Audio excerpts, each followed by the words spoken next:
What up? I need that sports encyclopedia. Where you at, Steve Kim? Got Trent in the cut. Yeah. Where you at, man? In the gym shooting, I'm Durant. You ain't shooting John Moran. Darnell is the Ball State legend. I'm the Warren Central High School legend. I'm proving with a reliable source, straight from the mouth of the horse. Smitty and JB and Smitty from West Coast to Yost. I love talking ball. It's nice to connect with guys that are like-minded and just are real and genuine. Better stay in your lane. Hop if you are fucking insane. Dude, what? You just will not give this guy his flowers. What is wrong with you? Oh, you must have thought I was a bitch. I am him. You's not it. What's the topic? With your logic when I flow. Big Komodo, how it's talking. You gotta get back to letting the baby cry a little bit to see if they can soothe themselves. That's a bar. Issues get pressed so fast it don't get sacked like bags and baggage. Smitty and Jason Brown killed it, yeah, it's a rap. We what the game's been missing, we switched it and filled the gap. I identified him after his third fight and I said that guy should be a star. I'm so proud of the show, bro. The gap. Smitty and Jason Brown. To the Coach JB show.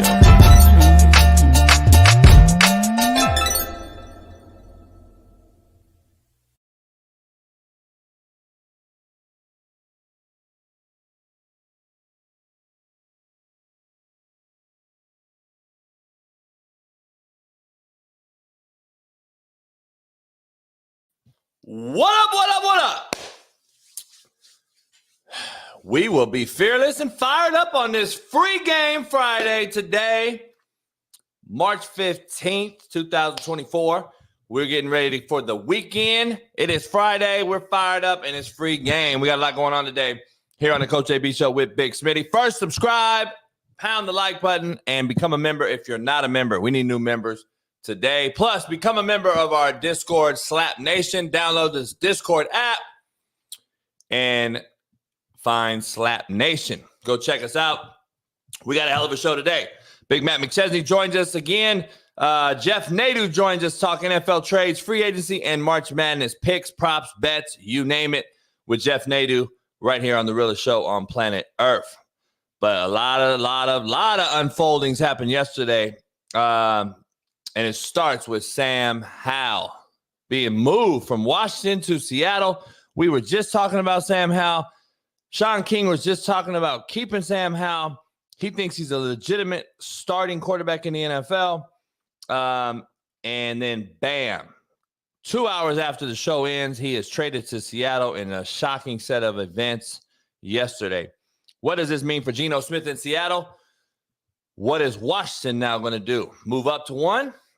And another shocker, Keynan Allen, as I mentioned yesterday on this show, could be moved, was moved to Chicago, though.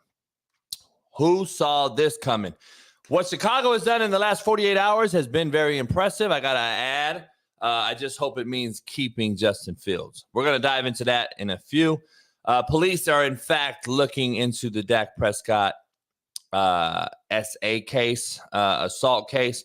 The Chiefs get another wide receiver in Hollywood Brown to help Mahomes on the perimeter.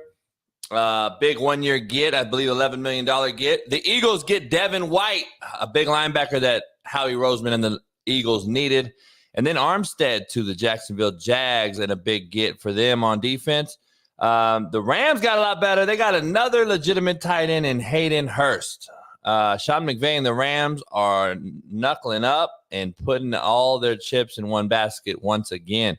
I think the Rams are a serious contender, plus so much more. But before we begin this great, glorious free game Friday, as we're going to be fired up and fearless, as always, our Ball State legend, our Naptown's finest, 317, Far East Side great, an AR5 defending, Lamar Jackson loving, LeBron hairline having, Fox Sports very own, our very own, Big Smitty. Clap it up for Big Smitty. It's free game Friday. It's my favorite day of the show, man. It's the last day of the week. You leave nothing You drain the whole entire energy. You empty the clip. Pause.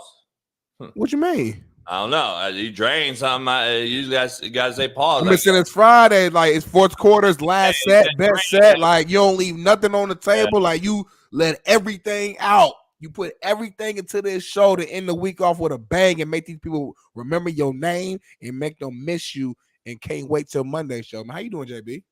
I'm good, dog. I'm good. Have you seen this politician female? No, but I feel like she a politician, Smitty. I feel like we're pretty good at reading people. How would you break her down? She gone viral about 4 times now as a politician. The way she dresses, I guess. Is this picture AI though? A little bit? No, or is it 100% her? No, it's her. She been on she's been on like 4 different times. They've caught her on a floor.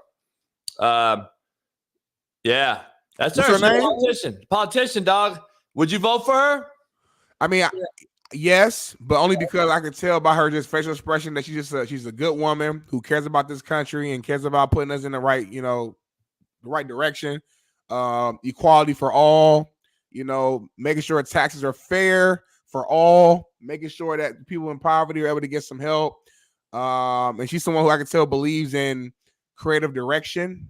She believes in pushing things forward and, kind of just putting it all out there. And as a creative, the guy who does podcasts and social media, I want to vote for people who's willing to put it all out there. So the women said they wouldn't vote for her. I don't know. Is that you think they're hating because she got the titties? Let me ask you this. I don't know if she's a politician. I don't know if she's getting clicks and likes for that or votes for that or getting voted for. Smart move, maybe. I don't know. Women could use those things. The men can't. I would hopefully she'd cover up a little bit and shit. Let me ask you this question. Everything I said, I'm fucking around. I know nothing about this woman and what she believes in. Hold on, pull her back up though, Bailey. But let me ask you this question. You said you'd vote for politics, just fucking around, of course. Would you let her coach you? Football? Well, if she knows the game. And you know what? I'm glad you brought it up, JV. We're gonna bring this up one more time. My DMs, my text messages have been getting blown up by people. I'll say that, by some people, because of this clip of you saying why you believe women shouldn't coach football. The clip starts off with me saying there's certain shit for women, there's certain shit for men. That's the only thing I said the entire clip. The rest of it is JB. But somehow they're taking that clip and they're saying that I'm disappointed in you. Why would you do that? They're sending me long messages about why women should coach. I'm like, listen, you're talking to the wrong person. Go talk to JB. Now, I am in agreement with JB that I do believe it's best for men to coach men in that environment because I personally know what type of environment a football team and locker room is. It is not, in my opinion, the best place for a woman. I have a little sister. I wouldn't want her in there. I got a mother. I got a lot of female friends. It's a certain environment that, in my opinion, is not the best for women to be a part of. That's the only thing I've ever said. But I've also said this. If a woman puts in all the necessary work to do so, who am I to say she can't coach? One of my best coaches in my life of playing sports was a woman. That's all I've ever said. But somehow, JB, they're taking a 1.5-minute clip of you giving your opinion, and they're coming at me telling me that I'm wrong and I'm disappointed. That's how it works, Smitty. It makes zero sense. That's how it works, dog. I'm glad you're seeing it. I'm glad you're seeing y'all generation, you and below, how they operate. That's them. That's why I go at them so hard. Smitty, let me be real, though. That woman right there, let's just straight up be real. She could not coach us in football. It would be a joke. It would be a mockery. Beautiful ass woman. Even if she was in a coaching attire like a hoodie. Now that's what he had a hoodie on. I think we good. Her shit's out. Shit's big. They're bouncing around. Men are looking at all that. Let's just keep it 100. The fact that we will sit here and say, because the conversation's women, it's not butch women, it's not bi women, it's not gay women. It is a woman coaching football in the NFL. That was the discussion. I've gotten shit like you got, and motherfuckers talking about WNBA coaches could coach in the NBA. I'm like, no, stop. That's not the discussion. Why are you moving the goalposts? We are saying women in the NFL. That was the specific, right, topic. Yeah. That's all the specific topic is. Imagine her in the strength conditioning room coaching you on squat, and we're sitting there, and we're supposed to take that serious. We're not even taking her serious as a politician, and we want to take her serious as an NFL football coach. Come on, man. Let's be real. Listen, this might be fake and all that. We know. I don't know shit about it. I have no clue if it's AI or whatever. And by the way, you can use AI with me all you want. I don't give a fuck because I don't know what it means and I don't care about AI. All I know is my point of the matter is that's what it is. Because the women that we're talking about, let's just keep it 100, that we're not going to say it out loud and nobody on social media is going to mention it. I did, of course. They're not those women right there, Smitty, because those women right there aren't trying to coach college or NFL football. Right. It's a butch cut lesbian. Let's just keep it real. Woman. It's not her. Or a tomboy or just a tomboy. But those are usually tomboy usually get at least they get the negative connotation of being. They get the connotation, but I know a lot of tomboys who like they kind of dress more sportsy, but they trust me, they with men. Trust me. On the other side of this discussion, like we're not like this broad is not trying to coach Smitty. Right, which is why I don't even think like using her as an example even makes sense because we know she's not. But that's what I'm saying. But the reason it makes sense is because everybody's sitting here acting as if the women that are trying to coach are actually on the butchier side of things, and then that's their equation to allowing boys to race females in sports, and then it's a whole thing. That is why these people that are defending it, that's how their mindset is. Because I asked them, I said, I bet you also believe that biological men should be able to race biological females in competitive sports too, huh?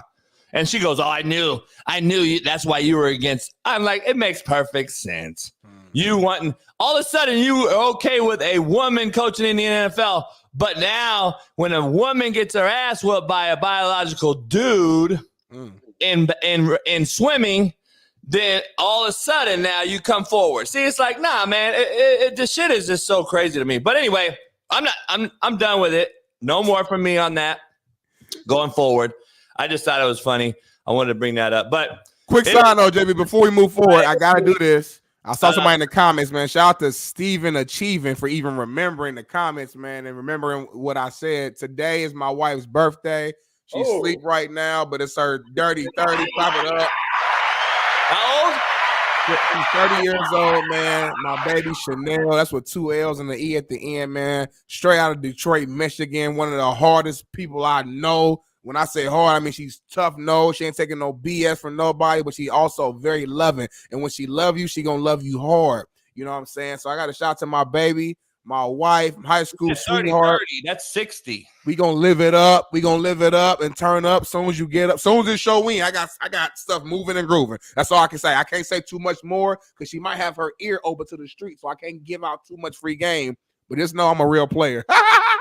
That's all I'm gonna say, Jay. I'm a real player the way I do it. I can teach you some things if I'm being real. I'm gonna keep it real with you. My game is crazy. Anyway, and the queens of the chat, I actually hit them up to get their opinion on some of the things I got. So the queens kind of know what I got going on, at least for today. I didn't give them the whole weekend, but they know what's going on today. So and they all said, "Oh my gosh, Big Smitty, you have me in tears." Like, what you're doing is so awesome and amazing.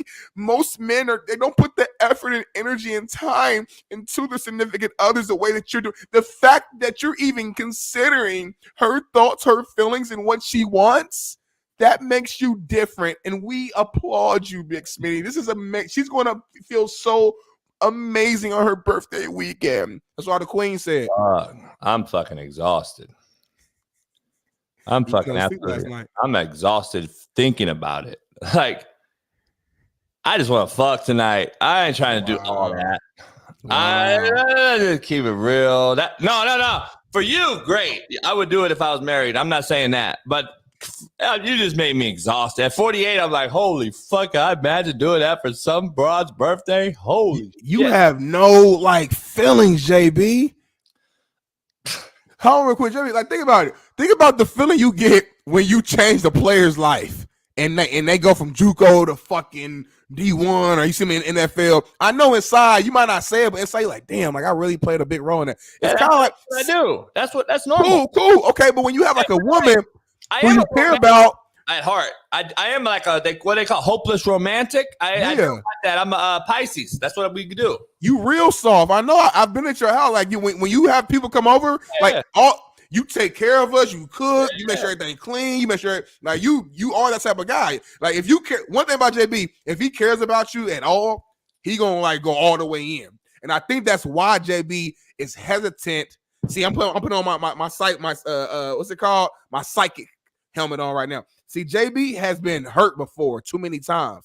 And the thing about JB, when he loves you, he loves all the way. He loves deep. Pause. He will go all the way in. So when you stab him in his back or he feels like you've done something like wrong, it really hurts him inside. You know, the crazy part, I never really have been hurt because I never let myself get hurt. That's the problem. Probably I stay away. But you don't let yourself get hurt because something, if we got to go all the way back, it might be childhood. It might be 8 years old. I tried to go back. I don't know where it happened.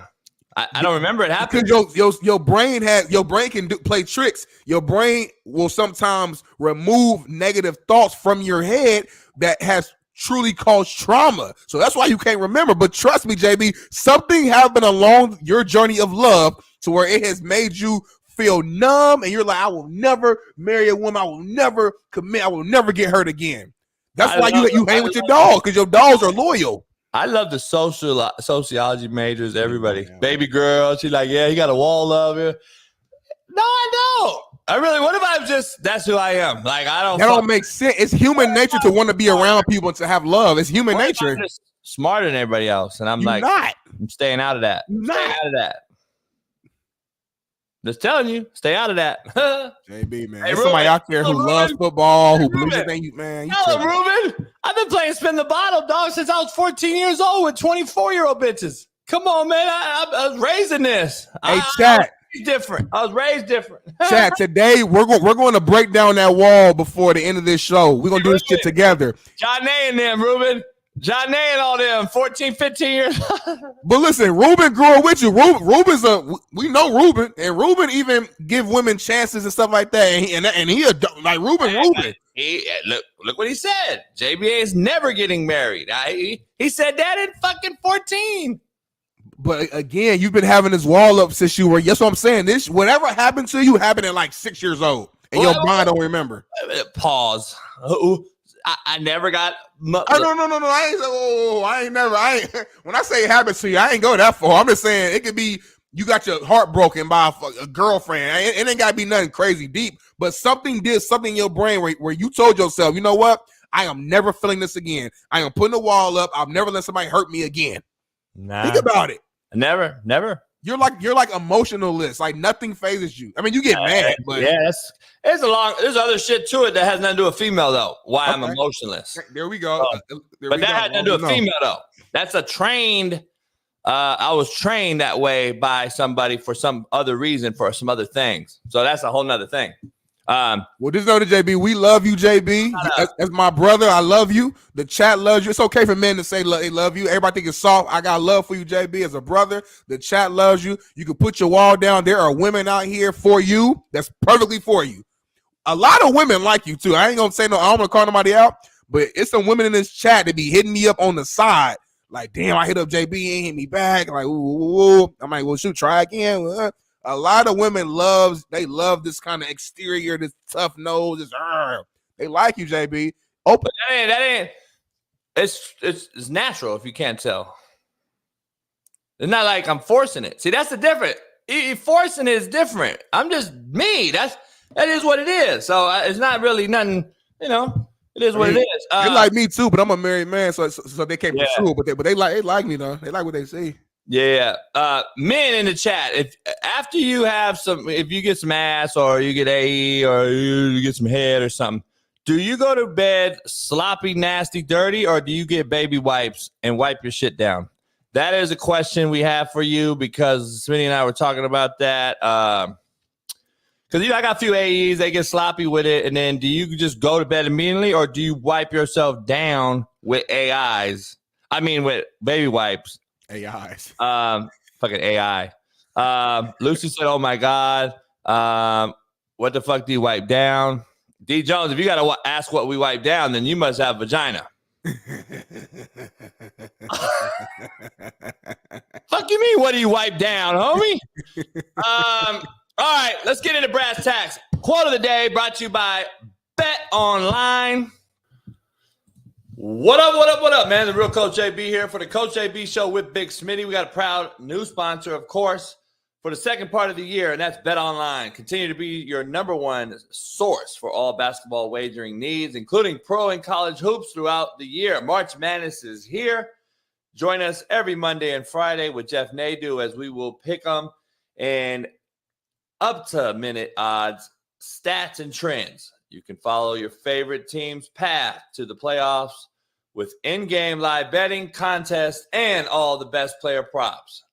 Experience the world's best wagering platform anytime from your desktop to your mobile device. Head on over to BetOnline today.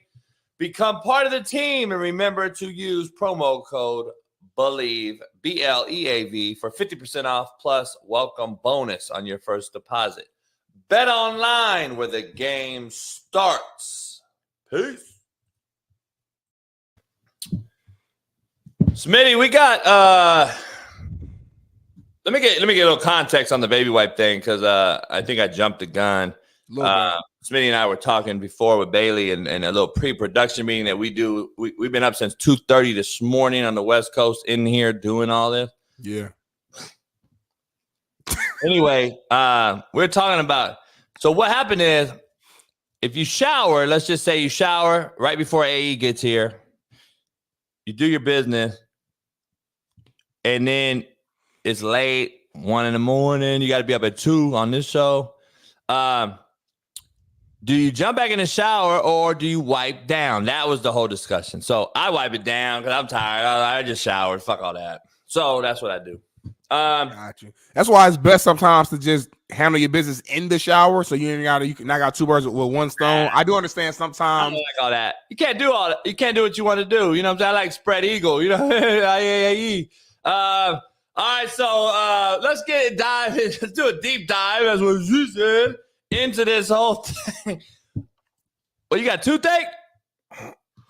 Nah, I'm just. Nah. Go ahead. You good? You good? Right. We got a lot going on. Seahawks trade for Sam Howell. But before that, sorry, we just did a quote of the day commercial. We didn't give you the quote of the day. Quote of the day, brought to you by Bet Online. It takes a lot of truth to gain trust, but one lie to lose it all. That is true. It takes a lot of trust, dog, and I don't trust anybody. There's two people in the world I trust, me and the other one ain't you. And then for that to happen, and then over years and years of just telling me the truth, all right, he ain't never lied to me. And then one day, and it could be the dumbest lie you've ever told someone, too. That's the cold part. Hey, you know what's funny real quick? One of my coaches, I ain't even going to put him out there, he had like a quote that was similar to that. And I'm not going to say it perfectly because my memory's a little off, but it was something along the lines of like, you could be viewed a certain way your entire life, as a man, you know what I'm saying? Strong man, this, that, and the third. You could be viewed the same way your entire life. You suck one dick, you are now defined as a dick sucker for the rest of your life. I ain't gonna say what Coach said because I know he's still coaching and I don't want to put there ain't no return. But basically what he's saying, like what you just said, like there's certain things that what you do it, like that's what it is. Like it ain't. It's I've heard that quote before, by the way. I think it goes. You could be something, and then you suck one dick. You're a dick sucker for the rest of a cock sucker. I think is a white coach. That's exactly what I just said. I just said exactly what you said verbatim. You didn't say nothing different at all. The beginning part of it was like what we're missing is something like you are whatever the word. What you are this, and then that happens. I'm trying to help you out on what you are, though. I think it was to start. I don't forgot what it was. But that's true. Contrary to Belief, brought to you by Prize Picks. Head on over there and tell them Coach JB sent you. Your looks are just one part of who you are, but they are not all that you are. Don't let the smooth taste fool you. We judge motherfuckers too often by how they look. I'm just telling you. You don't ever know. And Jeremy, that's one thing. Looks will fade too. Like the way I look now at 30, I won't look the same way at 60. The way I look at 60, I won't look at 70. You will. Black people shit. You will. I won't. Yeah, it'll take a while for me to fade out, but pretty good for white.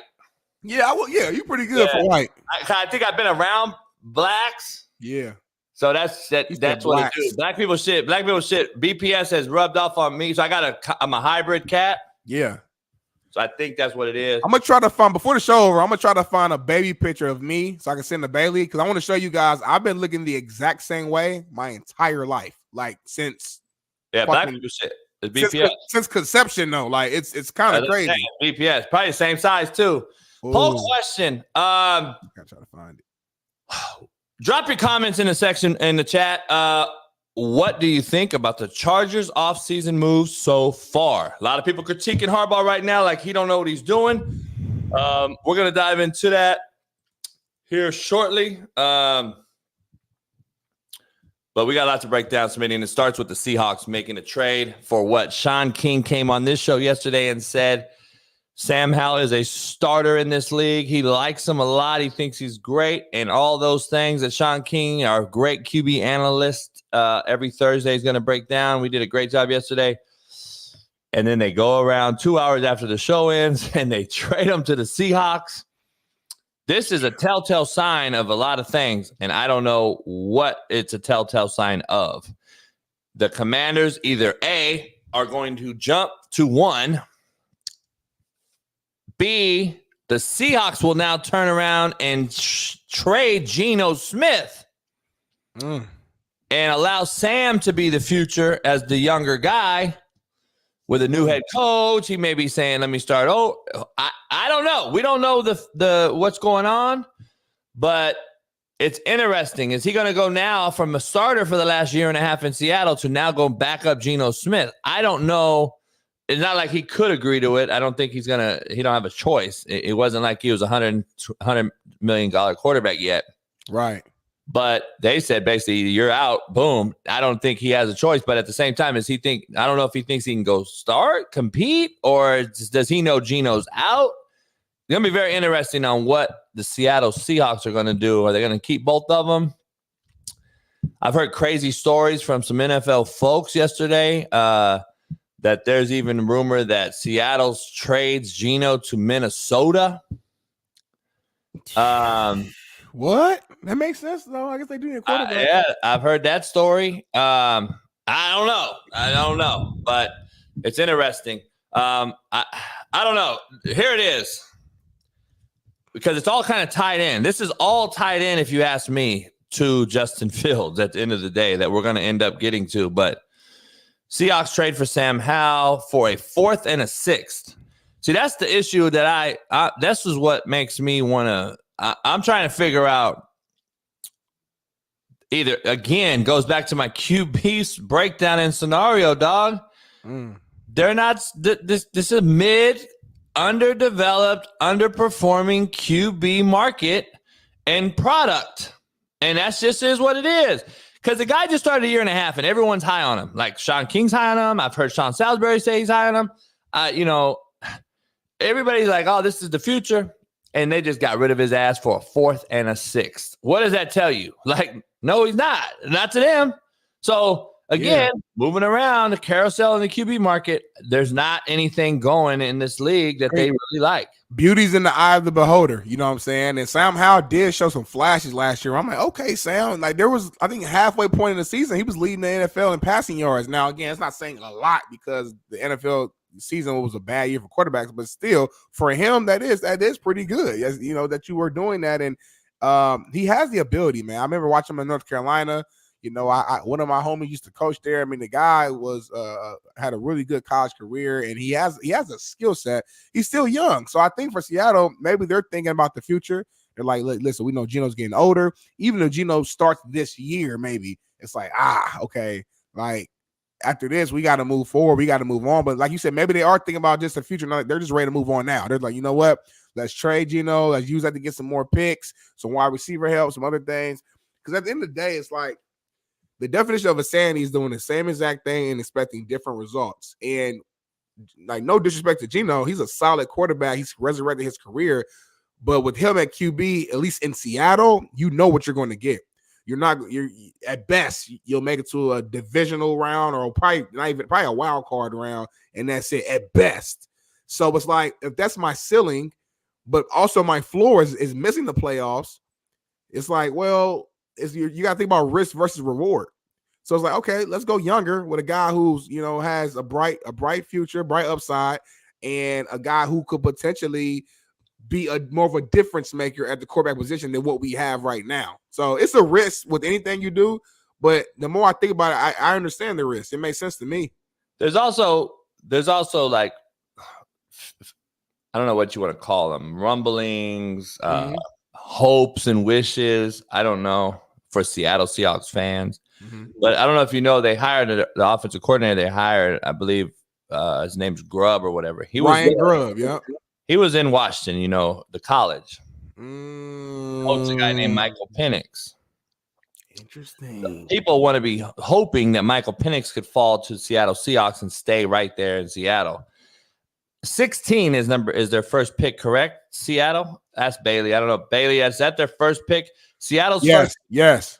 Okay, so if it's the first pick is 16, I don't believe Penix falls anywhere close to that. I think Penix is taken off in the first 3 QBs. Out of the first 3 QBs, I would say Penix is probably going to be taken in the first 3, unless my point I've been making comes true, and they don't want to fuck with a lefty, and then he falls. That's what I've been telling y'all. Don't be shocked. Because and his injury history too, I think, is going to be an issue. It depends on the roster, though, man. You got to have a left-handed roster, and people don't have a clue what I'm talking about in this chat or on Twitter or anywhere else. A left-handed roster is a very, very real thing in the NFL as far as how we think, how we operate. Who is now our right tackle, not our left tackle? Our right tackle, our backside tackle. Who is he? Do we have a right tackle to protect our left-handed QB? Number one. Number two, can I sprint him to the left? Do I have a quick setting center, guard, and left tackle to where I can reach and run, and we can run outside zone RPO off of it and etc. to fit Michael Penix's quick release, being a left-hander, etc. And then what tight ends and receivers do I have that I can say, all right, do I have a veteran, a wily veteran that doesn't really care, that doesn't care how the ball's spinning off my hand? What about my running back? Because it's very, very different. It's a habit for running backs to go one way. Yeah. Well, to get the ball handed to you from the other hand. People don't want to break this shit down. This is a real discussion that we've all had as coaches in meetings in different rooms. And I've talked to NFL coaches that they're like, dog, the game changes because play action changes. Now my hips have to change and my whole fucking wide receiver route concepts have to be swapped because my left-handed QB have to come pop his hips and now get back over here. Dog, it's a lot. So who has a left-handed roster that is ready to go right now? I don't know. No one has it ready to go right now because I can't even think. I mean, I guess Tua comes to mind. I'm trying to think of another left-handed starting quarterback that's in the NFL. I don't really know. Tua was brought into a rebuild right out the gate. Right. So if you talk about rebuilds right now, Seattle, they're not a full rebuild, but they're rebuild though. Seattle's rebuild. They fired Pete Carroll. They're letting go like they're veteran, some of the veteran guy. Like they're definitely in a rebuild phase. That means you're knowing he's going to fall to 16, and I'm going to take him there. And Tua's look at Tua's draft class. Like let's look at the class. This class on record or on paper is supposed to be one of the best ones. I don't see it. But Tua went to a team that, okay, Miami's totally they've shit the bed. They got a roster. They're gonna go get a new player. They're gonna bring him in, new coach. They're gonna bring Tua in and say, fuck it. Let's just try to go around this lefty and build from there and see it out where the chips may fall. This situation, look who's out there to draft Penix. I don't think they're going to draft Penix in Washington. I don't think he goes that high. I don't think he goes to Chicago at 1 unless they or whatever they do moving around there. Chicago getting Caleb. Look at does he go to New England at 3? I don't think so. They're probably going with Jaden, right? Yeah. So if you look through this whole thing, everybody don't need a quarterback. That's what I'm saying. I think they might actually fall to Seattle because it's not like the 15 teams before them need a quarterback. Nah, some guys already have a quarterback, and they're gonna go with a left tackle, a D lineman, a guard, a receiver. Marvin Harrison is gonna get drafted. Brock Bowers, like there's a lot of other great players in other position groups who will be getting drafted too. So he might end up being like that 4th QB or whatever, wherever that may be, and he ends up getting drafted at 16 ain't that like that's a good pick. Like he might very well get drafted at 16. Lamar went, I think the end of the first round when he got drafted. So I can see Michael Penix getting drafted by Seattle. It makes sense that the offensive coordinator is there. Like he's already right there. He know if anybody knows how to work with him the best, it will be him. You got that comfort, and yeah, you're right. You do have to make some adjustments during camp for the rest of the team to understand how to play with the left-hand quarterback. But that's why you practice for. That's why you go to camps. That's why you go to OTAs in order to learn all of that. At the end of the day, at Washington, those guys probably didn't come from high school from a left-handed QB. More than likely they didn't. So they had to learn and figure it out as well. So that's what they'll do at the NFL level. Yeah, I don't think Seattle. I think Seattle's too talented. I think they're on the verge roster-wise. I don't think they're a rebuild. Like their wide receiving core is too good. They got great young running backs. They're getting better up front. Their defense is getting better. I don't see them rebuilding. I don't think that would fall. It could fall to them at 16 though. A lot of home stories happen in the NFL. And Penix ain't from Seattle, but I'm just saying as far as where he played last. So those things happen, but we'll see. Moving on, the Bears trade a 4th-round pick for Keenan Allen. What does JB know? Yesterday I said it, and Smitty looked at me and was like, "What, Keenan? Nah." I said, "Keenan Allen can be gone. Keenan Allen can be gone after Mike Williams." Listen, trade a 4th round for Keenan Williams. Caleb Williams likes the tweet. That's all we care about now about Keenan. Is Caleb being drafted at 1 now, or does this tell you that they're keeping Justin Fields? No, I'm gonna be honest. I get a different vibe. So the moves that Poles has made in the last 48 hours have been pretty damn impressive. He's made a couple moves, and I'm glad he's trying. Right, he's not just laying down and taking it. He's trying. They're getting some things done. I don't know if Keenan Allen would have agreed because I think he had option in his clause. I don't think he would have agreed if they would have told him, "Hey, dog, you're going to Chicago and they're getting a rookie Q." I don't know if Keenan Allen says, "Take me." I think Justin Fields there's something going on there. Either it's been all fluff and they never really shopped him, or B, they're keeping them and they're going to use these picks to go around what they just did because they got rid of some picks, Smitty, that you would think they would need if they were going to just take a QB. I'm just telling you. I hear you, but I don't feel it. Playing y'all. I think they've been playing the media. I think they're gonna keep Fields, dog. My gut instinct. That's my gut right now. Well, the only reason they're gonna keep Fields because it seems like the market don't really want him right now, and so they might keep him. So you think we don't know if they even shopped them? They might keep him until like camp until somebody get hurt, and then they. Hey, dog, if I'm a card player, I would be doing the exact same thing they're doing. Get everybody to think that they're shopping everybody and doing this, and I got a deck that's unbelievable. I got a 10 for 2 hand, and I ain't got shit. So you playing poker right now? I'd be doing the same shit. I don't know we don't know what they're doing. Maybe this dude Poles knows what he's doing. He comes out on top this time around. Looks like some shit straight out of Draft Day or whatever that movie is with Kevin Costner. I don't know because I'm getting a weird vibe because it does. I'm starting to look at it over history more and more. You just traded a 4th round pick for Keenan Allen. What are the other moves they just made? They got another QB, which is a telltale Brett Rippon. This is a sign that I'm like, okay, what does this mean? Why are you signing this guy to a 1-year veteran minimum, Brett Rippon, who's been in a Rams system under McVay? They signed a couple old linemen as well. They got like a tackle. Hell yeah. They got Jeff Curran, Coleman Shelton. They got a linebacker, Amin Ogbon Bamiga. Plus, so by the way, you got DJ Moore and Keenan Allen now. Jonathan Owens, Gerald Everett at tight end. Gerald Everett's a pretty good, tight end. I'm not getting Keenan Allen and DeAndre Swift, obviously at running back, was huge. Yeah, Swift, big. I'm not getting Kevin Byard. They got some cats. Like it's been. I'm not getting Keenan Allen and DJ Moore to tell my rookie QB to come in and this is who you got. I'm telling you right now. I think they're going to rock with. I'm thinking I hope they rock with Justin Fields. I think it'd be huge for Chicago's fan base. I think it'd be huge for Chicago. You're getting players. Now you're building around them. And you got number one and what? What number they got? 1 and what? 1 and 9, I believe. I think pick 1 and 9. 1 and 9. Imagine they got I don't know what they need. How about you take Marvin Harrison at 1? Woo! And then at 9, you go out and get a fucking the tackle from Georgia falls to say his name. Woo! Man, that'd be scary. Cats out there that can make you better.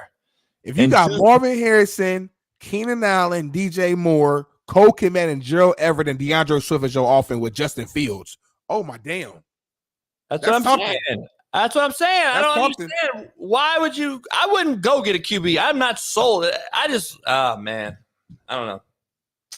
I don't know, bro. Listen, this is a tough spot to be Chicago, though. The fact that we've been having these discussions all off season is really tough because, again, I can see Caleb Williams being really good. It's not like he has a skill set. I watched him play in person. He makes some throws. I'm like, damn. You can see, though. Yeah, it's no guarantee. And then we can sit here and say, fuck, man, this is a Mitchell Trubisky situation. But I can also see Justin Fields balling out, becoming a Pro Bowler. I can also see Justin Fields continuing down this path and being average. I can see everything, and that's what makes it so complicated. There's no guarantees. I like Justin a lot, I really do. But I can't. I'll be lying if I said I'm 100% confident that he's about to ball out next year. But I tell you, same thing for 2 back-to-back seasons. I'm not starting over though with a rookie. I'm just telling you, I'm not on this roster because I just did it with Justin Fields. I'm keeping a dude that's been in the battlefield and been in the fire for 3 years in the league, the men's league, over a cat that I don't know that if he may get emotional one day and motherfucker paint his nails the wrong way and be fucked up. Who knows? Too many variables, in my opinion, for drafting that dude. That's just what I think. That's just me. I'm keeping Justin Fields, who wants to be there, who comes to work to play. We can say what we want to say about the kid, and he's not this and not that. But come on, man. You naysayers out there know shit about QBs. And bottom line is this cat has had zero help. Zero.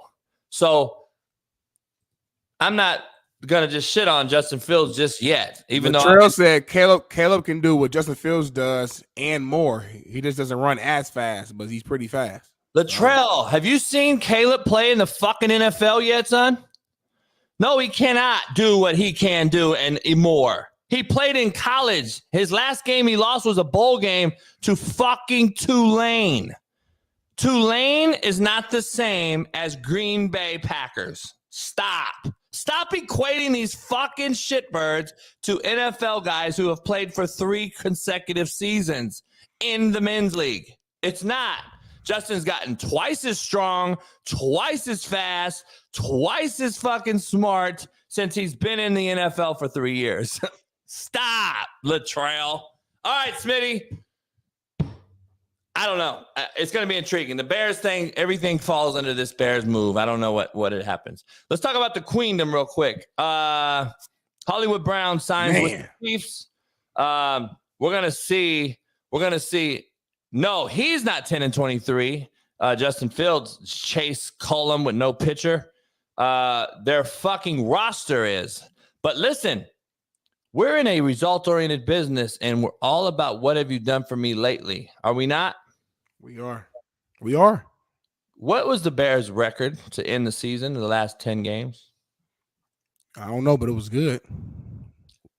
Why would you stop momentum with a third-year quarterback that we all think is uber talented with no roster help?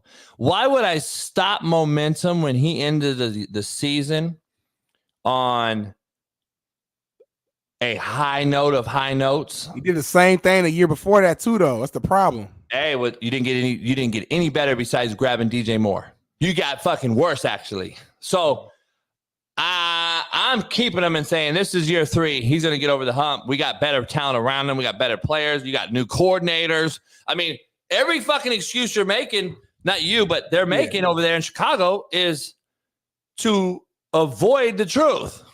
Like, hold on, dog. You got a new coordinator, so it ain't him. You got a new play caller. You got a new wideout now to go with DJ Moore, who we call it a 2 maybe in the league. Now you got it. Now he is a 2.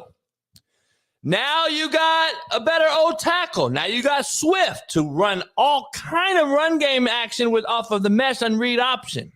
You got all this different shit now that you can do. Why would I go with a rookie to do all this? Like, nah, I'm not. That's just me, but we'll see. Hollywood Brown goes to the Chiefs. Man. Listen, he had a 1,000-yard receiving year with Lamar, who can't throw or pass anyway. And then he left because he knew Lamar couldn't get him the ball anymore. But he got 1,000 yards though, right? Okay. Yeah, that 1 year off of look at the passing plays. No, I went on screen. Stop. He was throwing that thing down the field. No. Hollywood Brown got a shitload of bombs over Baghdad versus cover 0 when they were under Rome's offense, where all they did was 32 personnel, and the box was 9 in there, and they kept throwing his ass over the top because he was faster than everybody on the field, and they were in cover 0. He killed it that year. You got to throw it. Still got to get there. And guess what? Then they were like, oh, now we're going to run some basic real NFL passing concepts, and Lamar couldn't get him the ball, and then he left and went to Arizona. And he got worse, didn't he? He got worse without Lamar, didn't he? Man! Oh my God! No. He got worse without Lamar, didn't he? No, he went to a worse quarterback, Kyler Murray. Kyler went down, and he had one of your traditional quarterbacks back there, your boy from Texas, Colt McCoy, and all the other cats, and still didn't play well. Kyler Murray was his quarterback. Stop. I wonder why. Kyler Murray's garbage, worse than Lamar, and I've said it. So that's why he got worse. So I'm taking Lamar over Kyler Murray all fucking day long. What do you mean? So anyway, he's with Mahomes. Smitty, what's your take? 3P is underway. Oh, hell no. And it's so, and I hate to say it, bro. I hate to say it. Chiefs Keynan, no, I don't even like them. Texting him? What did it say? Hollywood, think red today. KC red with diamonds. Yes, sir. Let the sound of that. Think Hollywood Brown. Lights, camera, action. It's over, man. Mahomes did what he did last year with nothing at the receiver position. I do like Rashee Rice. I don't want to say nothing. I don't want to disrespect. Rashee Rice was a good rookie. He's going to get even better. You still got Travis Kelce there, one of the best tight ends in the NFL. And Hollywood Brown, crazy athlete, crazy speed. You connect him with Andy Reid. Like, forget Mahomes for a second. Andy Reid, think about what he going to do with Hollywood Brown, bro. You saw what he did with Tyreek. What he going to do with Hollywood Brown? Crazy speed, crazy athlete. As long as he stays healthy, this is another dynamic weapon to add into their arsenal with Andy Reid and Mahomes, man. Hollywood Brown probably going to have 1,500 plus receiving yards, and it's going to just be another element to their offense, man. They re-signed, I think, Chris Jones to a big contract, a big deal. Just the Chiefs, man, just keep on just. All right, this is gonna be. I'm gonna drop some truth bombs on you real quick. All right, I'm gonna give you what I think, and then you do what you want. You're a grown man. So, thank you. Here's a video that you posted that we made a cut up of you. Bailey made for you, and I want everybody to hear it. And you corny, bro. You just corny. As a former player, you don't say that. I'm talking about another man's money, his pockets. You understand how this game goes, man. The NFL is not a forever thing. These guys don't typically stay on one team forever. He tried to give the Giants chance after chance after chance the last couple of years for them to give him and offer him a legit deal. They didn't want to do it. They didn't give him an offer. So what are you supposed to do? Just stay there because he wants to be loyal to the team that's not loyal to him? Stop it. That's stupid and that's ignorant. And for you to say you're dead to me, that's immature. That's soft. That's all that. Keep that shit to yourself, man. That's coming from some type sort of personal feeling or emotion that's deeper than maybe what we're seeing. I don't know if they got some sort of beef or something that we don't know about, but saying you're a grown ass, old ass, retired ass man, and you're saying to this young cat who's building his career, you're dead to me. Good luck. You're dead to me. Well, fuck you then. You're dead to me too then, Tiki. All right, Smitty. Here's my advice to you as a 48-year-old that you always tell me about. All right, talk to me. So recently, a video has aired and dropped on. I loved what you just said there. I would say, like any other time, I would say post it. Yeah. But then this has come out, and I just want you to hear this, and then I'll tell you what I think. Ryan Clark, you are making blank up because you don't know me like that, dude. What is he talking about? I didn't embrace young players.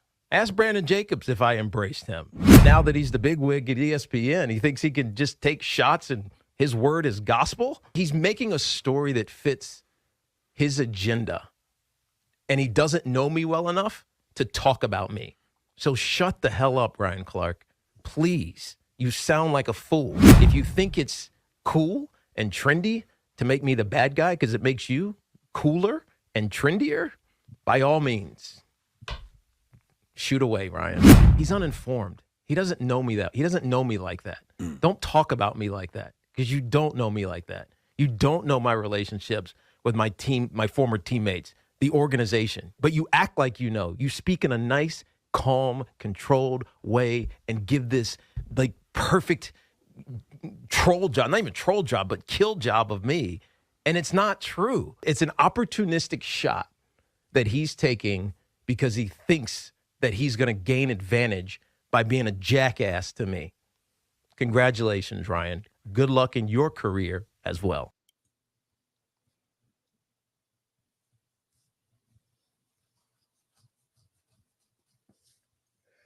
Let's take a break. We'll be back in 5 minutes for Big Matt McChesney. Let's really speak. Is that the first time you saw that? First time I saw that, JB. TikTok. We'll be back.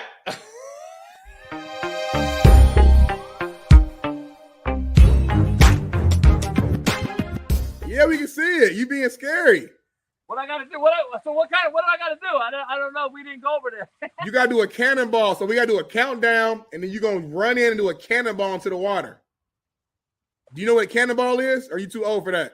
I got to just run in and do a cannonball? That's all you gotta do. You gotta do a countdown. 5. We're gonna be like 5, 4, 3, and you're gonna run in and do a cannonball. Knees up, wrap your hands around your knees, pause, and jump in. Yeah, that's easy. That's easy. I thought you wanted me to dive in. It ain't deep enough for you to dive in, I don't think. Oh, yeah, it's deep.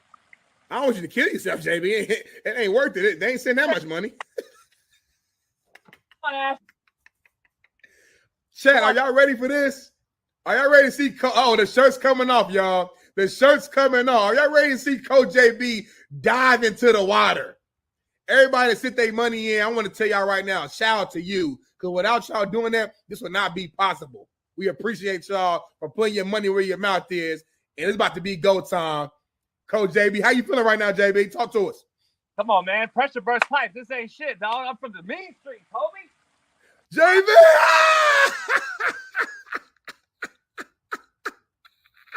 He did it, y'all. Hey, that was the biggest explosion I've ever seen. The whole water just left the pool. It went from 7 foot deep to 3 feet deep. It's empty now, man.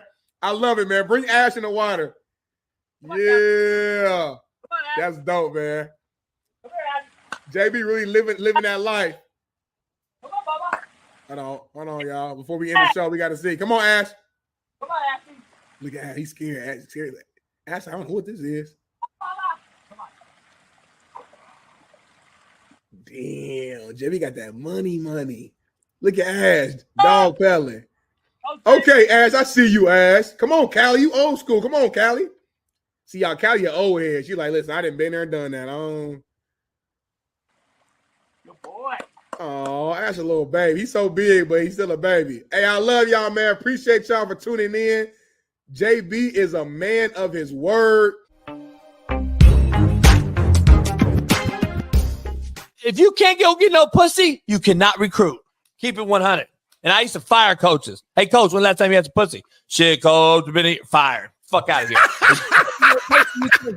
I'm being real, homie. If you can't get no pussy, you can't recruit. That's number one. I think we have to listen. I do not believe it'll be very hard to go back to the system where if you transfer, you got to sit out a year. I don't think that's going to be very hard. That's not going to be very hard to re-implement. I think we've overcorrected. You know, when guys start saying that this coach is messing up my mental health, and so therefore I should be able to play right away, and then they broke the gate open. I think if President Mark Emmert at the NCAA, who was also the president of University of Washington when I was there, if it is going to be very simple to reestablish, if you transfer, you sit out. We don't want to go out and turn over rocks and find the hungry high school kid. Guess what, dog? You know how many times I've been told no? It just takes the one no to tell me yes. But we're so lazy, we get told no one time. Guess what? If a motherfucker told me no, you know what I'd be? A motherfucking pussyless virgin.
I see Coach McFadden in the chat says Smitty spoke too soon before waiting for Tiki to speak in person. I love his take, but this is why you do real journalism first. I hear what you're saying, Coach McFadden, but you're wrong. At the end of the day, there's no excuse for a former player who's in the media to tell a current player who played for this same organization, you're dead to me. Obviously, those comments came from a deeper place. You saw Saquon responded via tweet and stated that you've been hating on me since the beginning. So that lets me know and everyone else knows that this is deeper than just this one moment and that those two did not have a good relationship from the beginning. So that's what it is. We can go ahead and move on. Yeah. Your point about him saying you're dead to me is the real part of it, I think. That was like, I think that came to defend Smitty here. I think that's where you came from, the dead part. Yeah, I ain't talking. Yeah, yeah. I know it's more than just this quote. Obviously, I know it was a more words said, but this particular quote that never should have been said. Yeah, I don't know if he did say that or not, but he didn't deny that he did say it. I haven't heard him deny that he said it. But Ryan Clark is always doing something. He just signed a contract at ESPN. Ryan Clark also has been on record recently saying that Lamar Jackson is the first authentic black quarterback. See, if I was a brother in the industry, and this is why Marcellus and I and other folks had beef with Ryan Clark on occasion, I would take this personal as a black man in the media, mainstream media, ESPN, etc., Fox, wherever, for the simple fact that this is such a slap in the face of fucking people that actually paved the way for Lamar Jackson to actually be a black quarterback in this white-owned league. Doug Williams, Michael Vick. For you to even say that shit to me, to people is fucking unbelievable. So I'm I'm actually rooting for Tiki against Ryan Clark. And that's why I showed that video, just to fuck with Smitty. Like, I think Smitty should stand on business, do what you want. But my thing is, I just wanted you to see it because I didn't think you had saw it. So I wanted to show you that. And it was classic to see that. We got to clip it, Bailey. But I think that we're always going to have two sides or three sides to every story. So yeah. I'm glad that Ryan Clark got called out by Tiki. But at the end of the day, I agree with you. If you say you're dead to me and you had nothing to do with the negotiation, or you didn't pay him or throw out money to him, then that's a fucking shitbird move too. So it's all what it is. But again, Ryan Clark talks out his ass, dog, and gets away with it, bro. He got a raise. Like, I got a raise. Like, that is ESPN in a nutshell, though. That's why Sage Stills left. That's why the Merrill Hodges and Sean Salisbury's left that place. Steve Kim, that's why he left. Can't say what you want. So I don't know. Too many quarterbacks. We're not even talking. The real guy that nobody wants to talk about. Cats don't even mention Vince Evans. Y'all don't even probably know Vince Evans, one of the strongest arms in the history of NFL. You don't even know about Vince Evans. No. And nobody wants to talk about like when we talk baseball, we talk about we talk about like Satchel Paige. A lot of cats don't talk about Satchel Paige, but people just overlook him. Like, I'm trying to figure out, why do you overlook him? We don't talk about Joseph Gilliam either. Right. And Gilliam was a guy that I've heard many people tell me would have won 7 Super Bowls if it wasn't for that era, and who knows what we're talking about. But Terry Bradshaw said Gilliam was as good a quarterback as I've ever been around in my life. And Terry Bradshaw was the starter. Gilliam stayed behind him, never really got to play, and you never really got to see what he could do. He was a guy that paved the way for black quarterbacks. And then Doug Williams wins one. And Lamar's the first authentic what? Here's what I take from it, and I'm gonna have a Whitlock take here that's probably gonna be crazy, and you could fire back at me all you want. It's funny because I heard a Mayweather while we wait for Matt. I heard a Mayweather Mayweather was on, I think, The Pivot with Clark and them.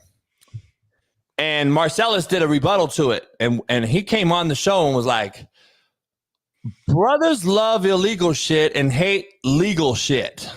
And Marcellus did a whole rant on that, right? And I listened to it and I was like, damn. And I was like, that's crazy to say that.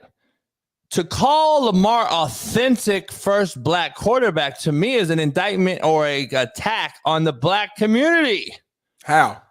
This is why I say it. And Alan, hopefully Alan's in here. Alan knows Lamar and grew up in the same area. So you're saying that he's an authentic quarterback. I'm going to ask you this. How? Why?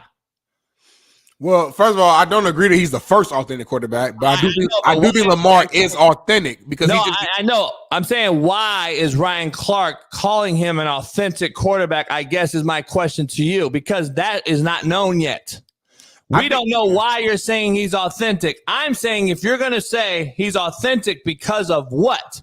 It's a stereotypical approach to what everyone out there with my skin tone is going to say. They're going to say you're calling him authentic because what? He got gold fronts, talks like he talks like he rap, all the shit he does. Now you're saying he's really ratchet. Y'all say hood black cat. See, that's what people don't want to talk about. People ain't going to want to bring that shit up. I think it's a slap in the face. I'd be like, hell no. If you know Lamar, Garrett McGee's going to come on the show eventually.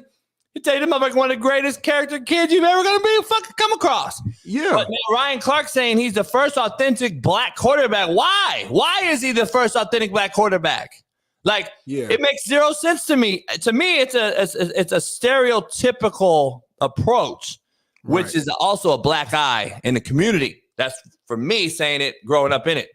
Yeah, no, I agree. I agree with you on that. Like, he's not the first authentic black quarterback. You know, I think, and again, I wouldn't need to hear his whole entire take, but my assumption based upon that quote is that maybe he's looking at guys like a Russell Wilson or, you know, I don't know. Then you're saying he's whitewashed. Right. So, and they're saying he's whitewashed. They're saying he's a company guy where Lamar is the guy who's a whitewashed quarterback. No issues, no trouble, nothing, but he might go out there with half his hair braided, half fro. He might he's not. That's my point. He's not switching up as far as who he is, and who he is good enough. He's not a street guy. He's not. That's my never point. done anything that I was like, oh, that was just some thuggish. No, he just himself. So like, I do think Lamar is authentic, but to say he's the first black authentic quarterback, that's 100% a slap in the face of all the black quarterbacks that's ever paved the way. Like, I'm trying to figure out. So you're calling Russell Wilson a white boy, but basically you're calling him whitewashed. He ain't calling everybody. That's a shot at Vic. No, but I'm just saying. Young, Donovan McNabb, Steve McNair. Yeah, but cats ain't gonna say that. Like, you know, they're gonna see. This is the cool part. Let's bring Matt in. Matt, welcome back in. 60 Academy. Go on, join. Check it out. 0 to 60 Pod on TikTok, Twitter, Instagram, and right here on YouTube every day, 10 a.m. Central. Let me ask you this, Smitty, before we get into Matt, like we're talking about all the things that Ryan Clark makes this thing look even worse. So now we're going to bring up Michael Vick is not authentic, but guess what we're going to bring up? Oh, he didn't bring up Michael Vick because he had a dog charge. He went to jail. See what I'm saying? Like, oh, that's not authentic, but this is. Like, I don't know, dog. Anytime you get into black, white, culture, whatever, then you got a white boy from Compton talking about it, you're going to have dumbasses in the chat talk shit, but they don't know me, so I don't really give a fuck. But the problem, JB, and you basically what you're saying too, I believe, is that in America, and it's not even America, in black culture specifically, we put us all in a box, in a bubble, meaning that like all black people are viewed to act the same, believe in the same thing, like the same thing. And if anybody does anything outside of that box, you're looked at as a square or looked at as like, says his name, he's fake, he's phony, he's a company guy, this and that. And it happens within our own community. Unfortunately, I'm admitting that. You see a certain guy, you're like, yeah, he's black, but he ain't black. Or you'll see a white boy with some swag who grew up around black people, and they're like, shit, he more black than some brothers I know. It's comments like that makes me cringe, because I'll admit, when I was younger, that's something that I might have said when I was like a teenager. But now as a grown-ass man, I'm like, bro, what makes you black is just because you're black. Point blank, period. Now, how I act and where I'm from, and everybody has different stories and how they're raised. You might have a guy who is a black man who grew up in a good area and grew up with money and grew up around white folks, and maybe he talks a little differently, but that's his experience, and that's okay. I think we got to get out of this mindset that we're all the exact same. We got the exact same. Now, do we share a lot of common things? Of course. I'm sure most races probably share common things, but that doesn't mean we're all identical. Just because you're someone who acts different than maybe the norm, meaning the norm that you're used to, your box, doesn't mean that they're not authentic. So Terry said, I'm not black, slow down. Bitch, eat a dick. I've helped more blacks than your motherfucking bitch ass has ever done. I got a black daughter, by the way, bitch boy. So you holler at me any day. Sorry, motherfuckers. Always want to talk shit that has no fucking clue about me. Come to Compton, homeboy, Looters Park, 1902 East Palmer, any day, and holler at me, bitch ass motherfucker. Anyway, let's talk about this real act shit. Good morning, Matt. Good morning. Welcome in, Matt. Appreciate you. I want to get into some things. This draft has happened, and I know I need an educated, smart human to give me some NFL knowledge like Matt McChesney. And that knowledge is this, and tell JB I'm wrong or not. Seahawks trade for Sam Howell for a 4th and a 6th. After Sean King, our QB guru, came on the show yesterday and said, Sam Howell's an NFL starter. I love what he's doing. I think he has a hell of a future. And 2 hours later, they trade him for a 4th and a 6th to Seattle. What does that tell you? First of all, I just got to know. Give me both perspectives. Seattle side, Washington side. Okay. The Seahawks are getting somebody to compete with Geno Smith, who has taken them as far maybe as he can take them. And it worked for a couple of years. Not saying it didn't, it's not working, but competition isn't a bad thing. You bring in a really hungry, good player. I mean, the Broncos were rumored to maybe go after this kid. So I went and watched a bunch of his film from last year, and he's not bad. I mean, he's a good player on a pretty shitty team, but Scary Terry is a good player, and Robinson's a good player. They got some dudes, but just overall, the franchise, there's something wrong with the Washington franchise, and maybe they can figure it out, maybe they can't. But when you're looking at it from Seattle's perspective, they got competition, so they can get rid of Geno if they want. They sign him to a nice contract. I'm sure they can get out of it. So that's their route, and I totally understand where they're coming from. They got him cheap for a 4th and a 6th. So if you're Washington, you just accumulated more draft picks, and you're going to draft a quarterback at 2 anyway. So this eliminates the Howell should play over the rookie shit. You just play the rookie that you draft. So it eliminates distraction in Washington. And you know exactly where you're headed, and it puts a competition on 2 veterans in Seattle, and now they don't have to go spend draft capital on a rookie. So they get a young guy who's hungry, who now I'm sure Sam Howell won't say this out loud, but I'm sure he's thanking the quarterback gods for getting the hell out of Washington. That's a really, really messed up franchise.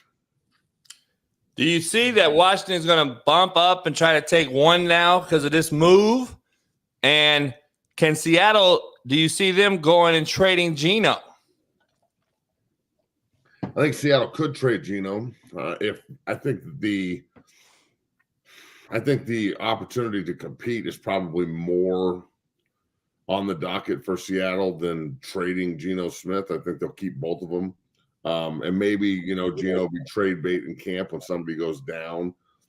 I think that Washington moving up to number 1, it makes more sense, and it always has made more sense to me than Chicago picking at number 1. And honestly, if they flip those 2 picks, who's to say that Chicago doesn't take a quarterback with number 2? You know what I'm saying? Like, Justin Fields is still going to have to compete for his job. Caleb Williams is from DC, though. That's his area. I think that in his heart, he'd like to go play in Washington rather than playing in Chicago. But again, who gives a shit what he wants? So, the Bears and the Commanders have got good problems to have, I guess, because the top of the draft is supposedly heavy with talent. Now, it depends on who you listen to, because there's a lot of people who are raving about all these kids, and that's their job. And there's a lot of people who are being honest about these kids, and it's not really their job. It's just their opinion. So I get really weary listening to the guys on ESPN because, God almighty, I mean, it's just the same cat over and over and over and over. Do you evaluate anybody but the top 3 quarterbacks? I mean, holy shit. That's why I like when Merrill Hodge called this draft class a bust, like I have for the last year and a half. I don't see anybody in this class that's going to be a guy that we're going to sit here and look at. And I don't believe it's their fault. I believe it's the college coaching that's kind of hurt these kids that are uber talented, that just aren't developed at the QB position. And I agree with Sean King wholeheartedly when he said, basically, we're not teaching guys, we're not putting them in layup lines anymore. We're teaching them how to shoot half-court shots right from the gate. There's no more layup, no more fundamentals. So when the shit gets crazy and the bullets are firing, they can't go back to their day 1 3-step drop fundamentals because they never had them. They don't know how to do a layup. They don't know how to read cover 2 and throw the dig hole. They learn how to RPO. The backer came, so I throw the backer. Guess what? The DN drops in the NFL. They fire zone you and you throw a pick.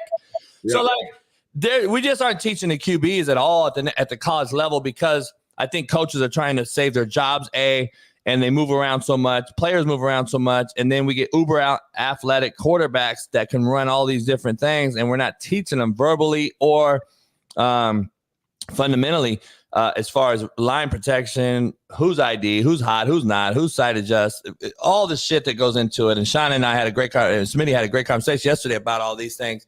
And he agrees. He's like, there's a reason why we played more quarterbacks in the NFL last year than we ever had in one season. Yep. Like, it's a bad product, man, and people just refuse to see it. We refuse to see it because we see a Mahomes have a 47-point DraftKings night, and everyone thinks he had a fucking unbelievable night where he really didn't. He got you fantasy fucking boys 47 draft points, and you all think he's the greatest thing.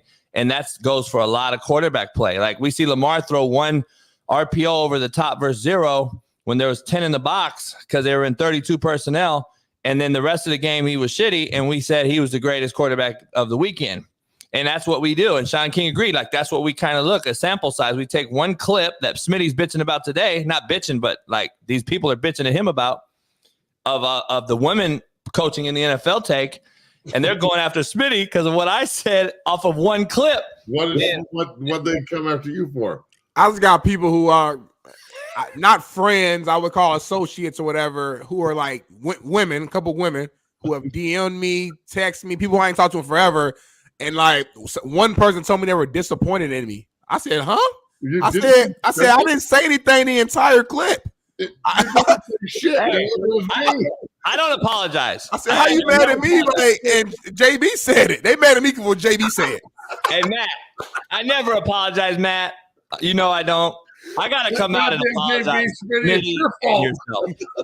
I gotta come out and apologize to Smitty and Matt on record. JB, get him fucking corralled in, bro. This fucking guy's off the rail. Right? They talking like JB my son or some shit, and like I fucked up, and I said he a grown ass man. I can't control what this man say. I gotta apologize on record for the first time to Matt and Smitty because they are getting absolutely destroyed by the social media keyboard cowards in the world.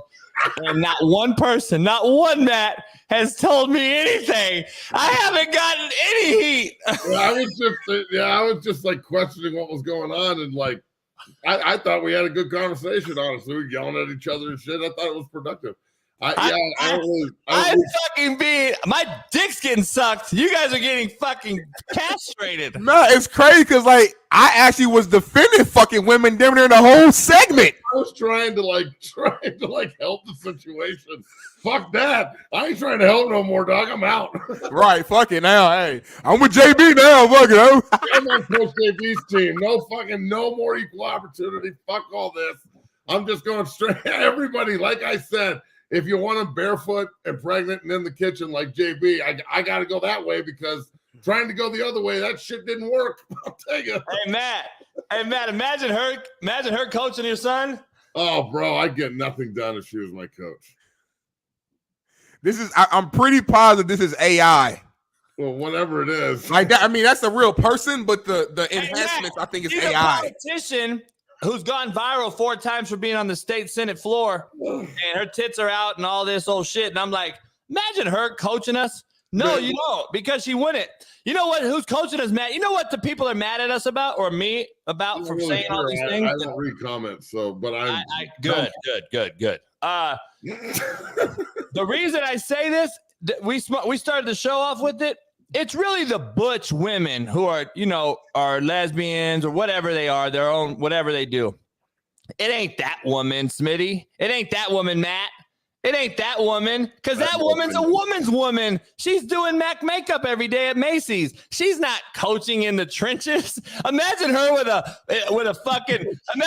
sweat with this hoodie on, Matt, in the weight room, trying to tell you to squat. Her tits are this fucking big, telling you to fucking get down. Her cleavage is in your face while you're fucking. Her titties are on the bar while you're hitting your 10th rep at 225. You imagine that shit, homie? I lay down to do the bench press, and she leans over and goes, okay, how many are you gonna get? And you're like, 2. Fuck, I don't know. and all of a sudden your fucking shorts that are issued by the college are super small anyway, and your dick's getting hard, and it's showing through the fucking shorts. Smitty's dripping down his fucking Now my dick's hard, and I'm fucking benchy, and my dick's now you're the most comfortable you've ever been, Matt. Yeah, after we get done with this, coach, let's go do some shorts. Your dick's hard not like this. Your dick's hard like this. Oh man, when my dick's all hard, I can go do some short snaps with JB and then go block Smitty. You're like, was that good? Was that hard enough? I mean, soft enough? Shit. Oh fuck! Yeah, you go. You make interesting points. Oh fuck! All To right. everybody I offended about women's rights, my bad. Everybody wears gray sweats that day to work out. Goddamn. Women love them gray sweats, don't they? Fuck. All right. Oh man, that was awesome. Woo. All right, Matt. My second question. I will never come to your defense again, ever. Never. The next time I see a chick on the side of the road that needs a tire change, too fucking bad, bro. I'm out.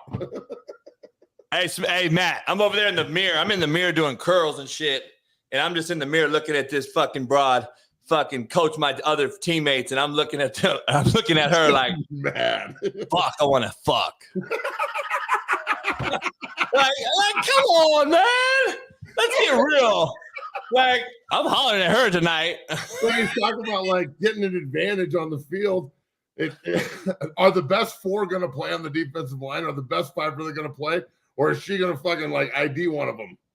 Be like, I really like him, so he's going to stay on the team. Because he's carrying around a gas pump. Y'all two motherfuckers are crazy.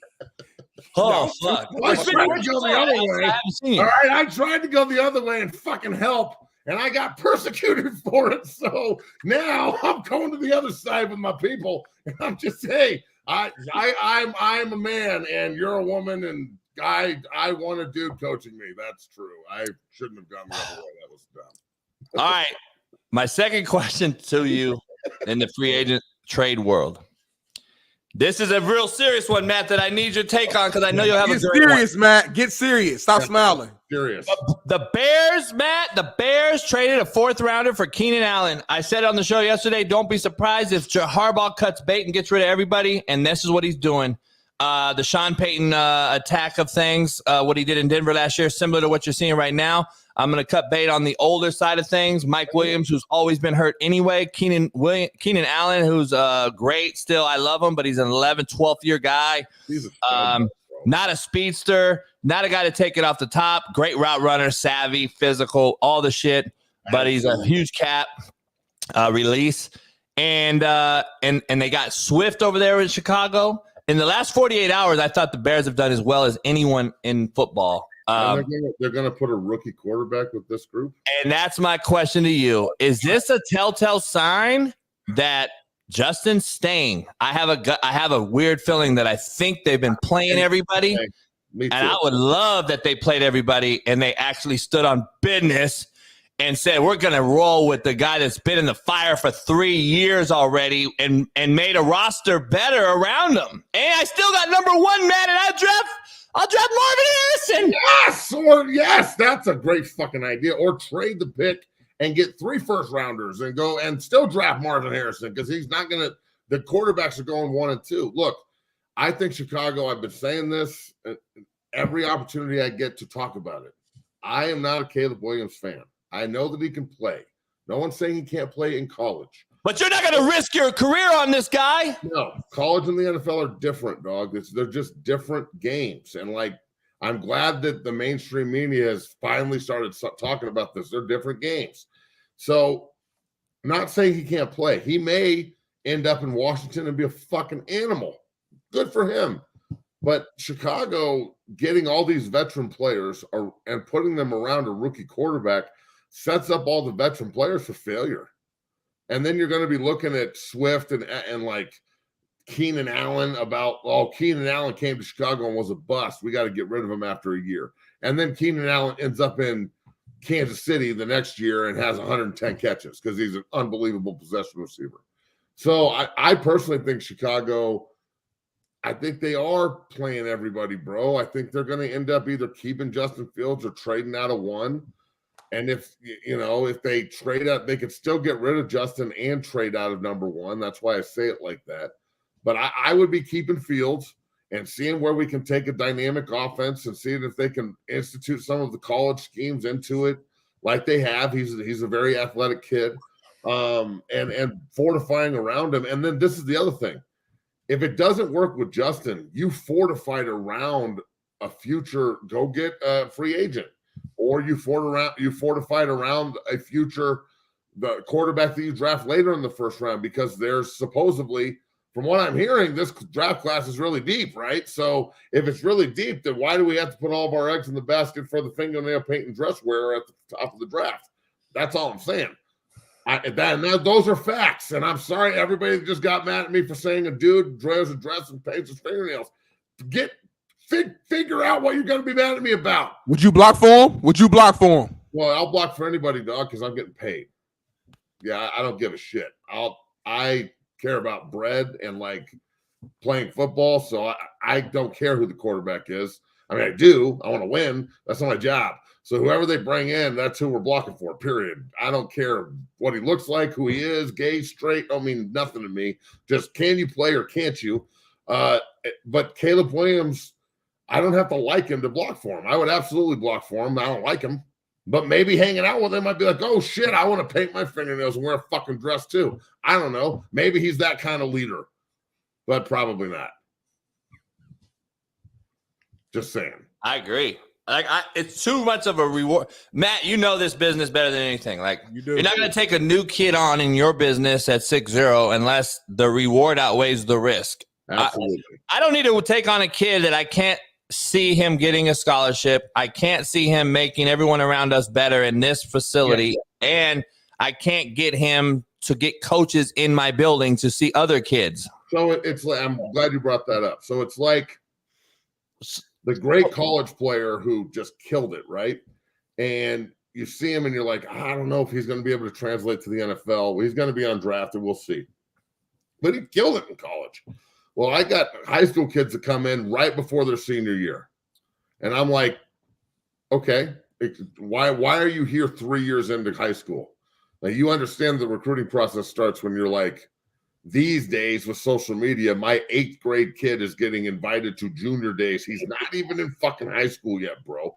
We're going to Oklahoma and Kansas State and Nebraska and Colorado and all these different places. He's in 8th grade. Like, Brett Cool J was started at the program in 7th grade. By the time he got to high school, he had 5 offers. So you can't wait. So I'll look at the kid and go, okay, you waited. Tell me why. Well, I'm first team All-State and I'm 3-time All-Conference and I've been starting since freshman. And I'm like, great. Who knew? Well, nobody. That's why I'm here. Well, you waited too long, dog. Now I have to sell you. Well, there's a ton of players in the draft that the agents are picking up the phone and selling to the franchises rather than the franchises watching and going, this is who I want, and I'm going to find out who the agent is. So I would rather have the colleges reaching out to me saying, you work with this kid, right? Than me having to reach out to the college and be like, hey, I've got another kid. Let me tell you, the best player I've ever seen. That's all bullshit. So selling players I know that's the agent's job, but a good agent isn't going to sell anyone. A good agent is going to present the product, and the product is what it is. And I'm tired of like the rationalization. I heard what you guys talking about with Ryan Clark, authentic black quarterback. Like, I don't even know what to say about that. Like, Patrick Mahomes is half black. Like, why isn't he a black quarterback? Why isn't he a white quarterback? When is he just going to be a fucking quarterback? Why does it always have to go down this goddamn road? And I'm tired of it. I know, Smitty, you're tired of the shit. I listened to you talk about it. I know you're tired of it, Coach. I'm sure that the fans are fucking tired of it too. Like, at some point, the colors of the uniform have got to outweigh the colors on the field between the players, because the players, we don't give a fuck. We are all in this together. Football is the ultimate melting pot, bro, and it's so incredible for that reason. And you know what's crazy? With Smitty and I have had these discussions and since he's joined the show, like, we never give a fuck who our coach was either. Who cares? Like, we knew the locker room was, let's just say demographically, if you're in Kansas or some shit, maybe when I played in college, it was 50-50 white, black. But most other places I've ever been have been 70-30 black, white. Yeah. And coaches have predominantly been white everywhere. Like, and Smitty talk about, like, I don't give a fuck. I never even looked at, I got a white boy coach. I don't think nowadays we're bringing it to the forefront so we can start bringing that shit up. Like, it was never a mention before, and nobody cared. We were all brothers at the end of the day. We maybe had beef, but it wasn't racial. Like in college, I had the same head coach and the same position coach the entire time, all 5 years. Coach Chris Wilson, black man. He's now the defensive coordinator for the Houston Roughnecks, who's like my father. And then Coach Barnett, white dude. So, but I didn't walk in like, oh, well, thank God my D-line coach is black, or thank God he's white, or thank God my head coach is white. Nah, man, EB was one of my coaches for 3 years. I wasn't scared of EB because he's a black guy. I was scared of EB because he's fucking EB. Like, I don't want to disappoint EB, dog. It has nothing to do with the color of his skin. So it had to do with the colors he wore in college and how I was now playing for that school. Like, it's if anything, the sports and the community that brings it together is the only thing keeping this fucking country together. Because the divisions I've never seen them this deep in community standards. And I think it's disgusting, bro. So the more sports can do to just level the playing field, the better. But damn, man, I wish people would just stop talking about it and it would go away. Yeah. Breaking news real quick. It happened earlier today. We were going to talk about it. The Minnesota Vikings had been in discussion on moving up in the draft. So we brought it up earlier. We were talking about it. We were like, can they get high enough? We didn't know. So breaking news. Minnesota is going to take a quarterback. I don't know if they can do it or not, Big Matt. I'm just fucking around. Do you think they can move up high enough? 23. Does Penix fall that low? Does certain guys, Drake May? I don't know. But they just got Sam Darnold. I got to get your take on Sam Darnold first. A 1 year, $11 million deal. I actually am higher on Sam Darnold than everyone else because we haven't yet to see him play in a competent system around competent roster, around a competent coach. Last year was his first one, and as a backup, we didn't even get to see him play. But his real career started in New York and Carolina, which were at the time two of the worst organizations in football. I'm actually high on Sam Darnold. I think he can do something, especially if Justin Jefferson and Addison and those guys stay there and he finally has a crew of guys to throw to. I'm like, shit, I would love to see Sam Darnold do that. Well, do they try to get ahead and they get into the first round? So now, in this thing, you can move around now even more and try to move up. Are they trying to move up the order here? They don't move up into the first round unless it's for a quarterback, do they? No, the Vikings are going to take a quarterback. They can't get rid of – you can't lose Cousins and sign Darnold and have a future. I mean, the kids that they played last year when Darnold was hurt were not the answer. I think there will be somebody at 23. I think that the quarterback – there's going to be a run on them, but then there's going to be teams that have guys that were hurt. Like Cincinnati's not going to take a quarterback. They had a hurt quarterback. So, there's going to be spots that are filled through free agency. So – one of these guys is going to be sitting there. Is it the guy they want? Probably not. But, not everybody can have the top of the draft either. So, yes, I think the McCarthy pick, don't the Vikings have 11 too? They got 2 first-round picks. Yeah, so if they have 11 and they've traded back in for 20, what'd you say, 3? Yep. So that maybe they're going to package those two together and move up. Maybe that's enough to get the first pick from Chicago. Maybe let's play a scenario and another second rounder is enough to get the first. Let's play a game real quick and see if you can make sense of this. So right now let's just talk about Caleb Williams, Jaden Daniels, Drake May. We probably agree those 3 will probably be either the first 3 taken, maybe Michael Penix if somebody wants a left-handed roster guy. I don't know. But at least Daniels, May, and Caleb will probably be the first 3. And then you have Marvin Harrison sitting there. J.J. McCarthy's actually moving up the ranks, apparently. And you got Joe Alt, a tackle that I think is going to probably be needed. And you also got the there's other guys. The other kid, what's his name? Fashanu or whatever. From Penn State. And then you got Fuaga, Taliesin Fuaga, the Oregon State kid, who's I think he's the best of the bunch. I think he's the best. And then you got Brock Bowers sitting out there that no one's really talked about. You got J.C. Latham, who's another old tackle from Bama. There's going to be guys. So I'm trying to make my point is to get to 23 or wherever. Who's there? Bo Nix? Is it Penix? I mean, why would they trade in for 2 picks where they might get a good quarterback? This reeks of trade up. I mean, they got, like you said, they have the 11th pick. And I'm looking at the list here.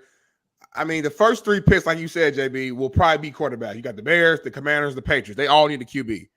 Then you got Arizona. They don't need a quarterback. I think they're going to stick with Kyler, in my opinion. The Chargers got Herbert. They don't need one. Then you got the Giants. The Giants probably. I mean, let me stop you right there. Let me stop you real quick. Yep. So a scenario that I was talking to about a buddy of mine yesterday with was, you just mentioned it. The Chargers don't need a quarterback. Yep. But they do have the 11th pick. Minnesota can trade. They can swap with the Chargers at 11. Minnesota moves to 4 and now is in the ball game for a legitimate QB. But if I'm the Chargers and you see their current roster with losing Keenan Allen, they lost Mike Williams, they need wide receiver help. I want Marvin Harrison Jr. if I'm the Chargers, and I'm Harbaugh and I'm Justin Herbert. But what I've been told is this may be the deepest wideout draft in the history of drafts. So you're going to find a receiver at 11. Because there's 3 or 4 quarterbacks that are going to be taken before. There's going to be maybe 2 or 3 O linemen. I would ask Matt, probably 3 O tackles, I would say, in the top 15. The Oregon State kid is the cream of the crop. That son of a bitch can get it. And I can see 11, the Chargers sitting there like, all right, we're going to get a wideout at 11. So based on the who's ahead of us. So I don't know, dog. Shit. I know this much. I think Harbaugh, if he could take anybody, I would bet dollars to dimes he is salivating to get Brock Bowers. I would say that Harbaugh wants Brock Bowers in that offense first because you can find receivers anywhere. There's still T. Higgins out there. There's still guys out there in the league that he can go get.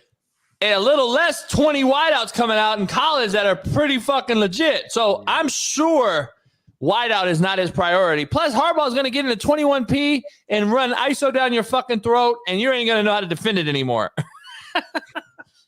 I hear you. I think there's going to be a lot of movement and a lot of trades, honestly. I mean, it just makes sense. There's a lot of teams in the middle of the draft that need quarterbacks, and it's a need market. I mean, shit, man. You wait until next year, and half these guys don't have jobs. So, I mean, we'll see what happens here. But the Commanders sitting at 2 and that Justin Fields thing, and just fortifying veterans around it.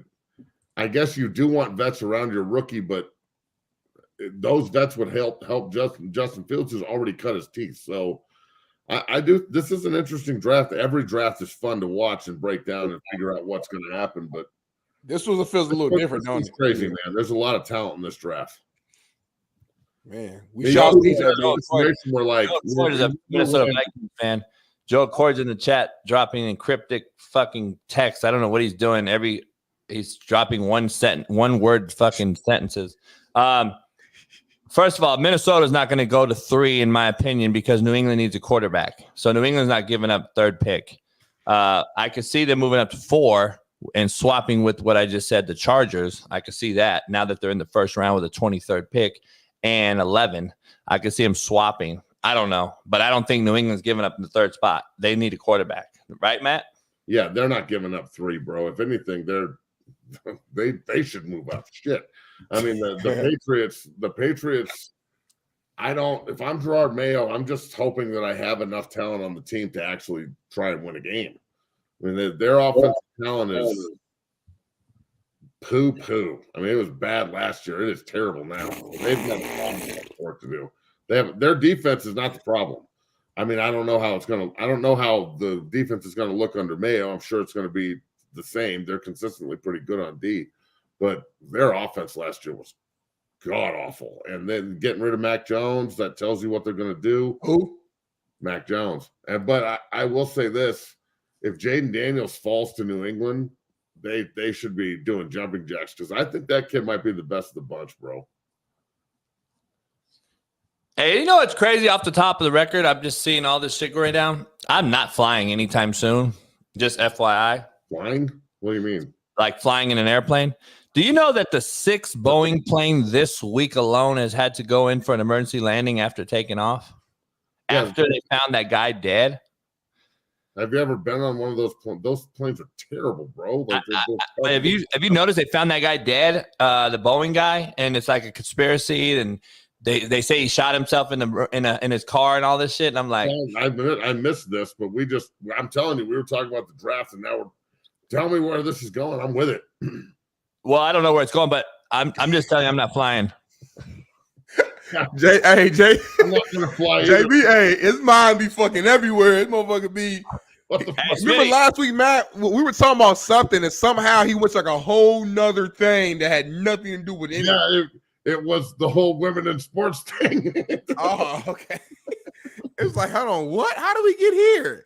Like, JB like, yeah, fuck what Matt talking about with the fifth pick. At the end of the day, I ain't getting on fucking Boeing 727 in a long time. Like, any fucking planes, bro. Hey, Matt, so here's the thing, Matt. A mechanic for Boeing supposedly was a whistleblower who was about to go to Congress and tell on everybody, and they find him dead in his car the day before. Yeah, shocker, right? Shocker. And they're saying he killed himself, gun, pistol in his hand, all this shit. I'm like, yeah, that's crazy. And then the hotel manager where he was staying, which was supposed to be some secluded area before he went to testify, she said he was fine. Check in, check out. He was fine. All this shit. And then all of a sudden he's suicidal and kills himself. But this is the quote of the day.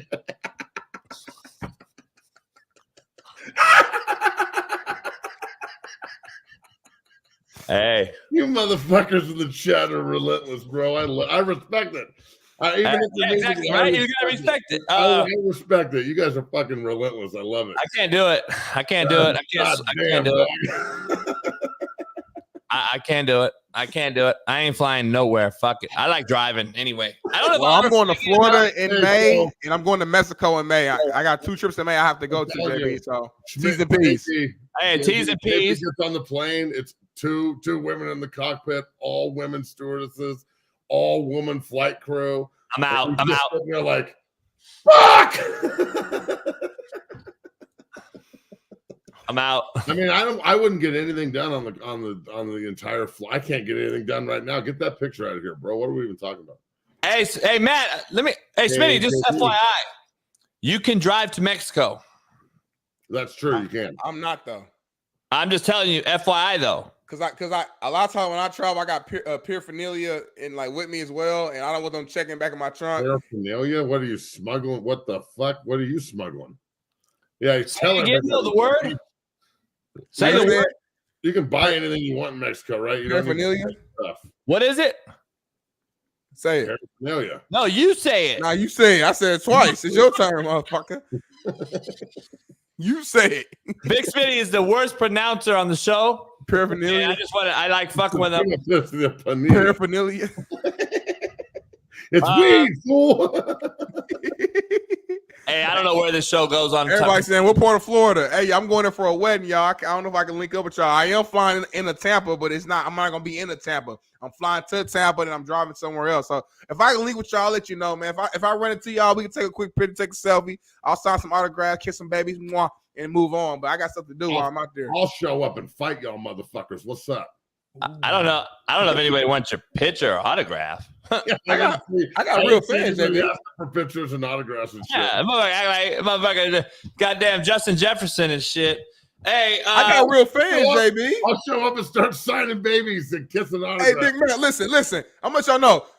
A lot of y'all just now meeting Smitty, but Big Smitty was on live TV for about 2 years. I can't go to a Charger or a Ram game without somebody saying, it's Darnell. Oh my, hey, is that Darnell from Speak with Marcellus and what? Oh, come here, bro. Like when I walk around LA, that's what happens. So like, my face is y'all meet me. I've been on the scene. I've been doing. I do owe Smitty a one-on-one in the trenches, and he don't want that though, dog. You don't want that. And my shoulder getting back. My shoulder getting back because it hurts. It don't even matter. Hey Matt, I just speed rush your big ass.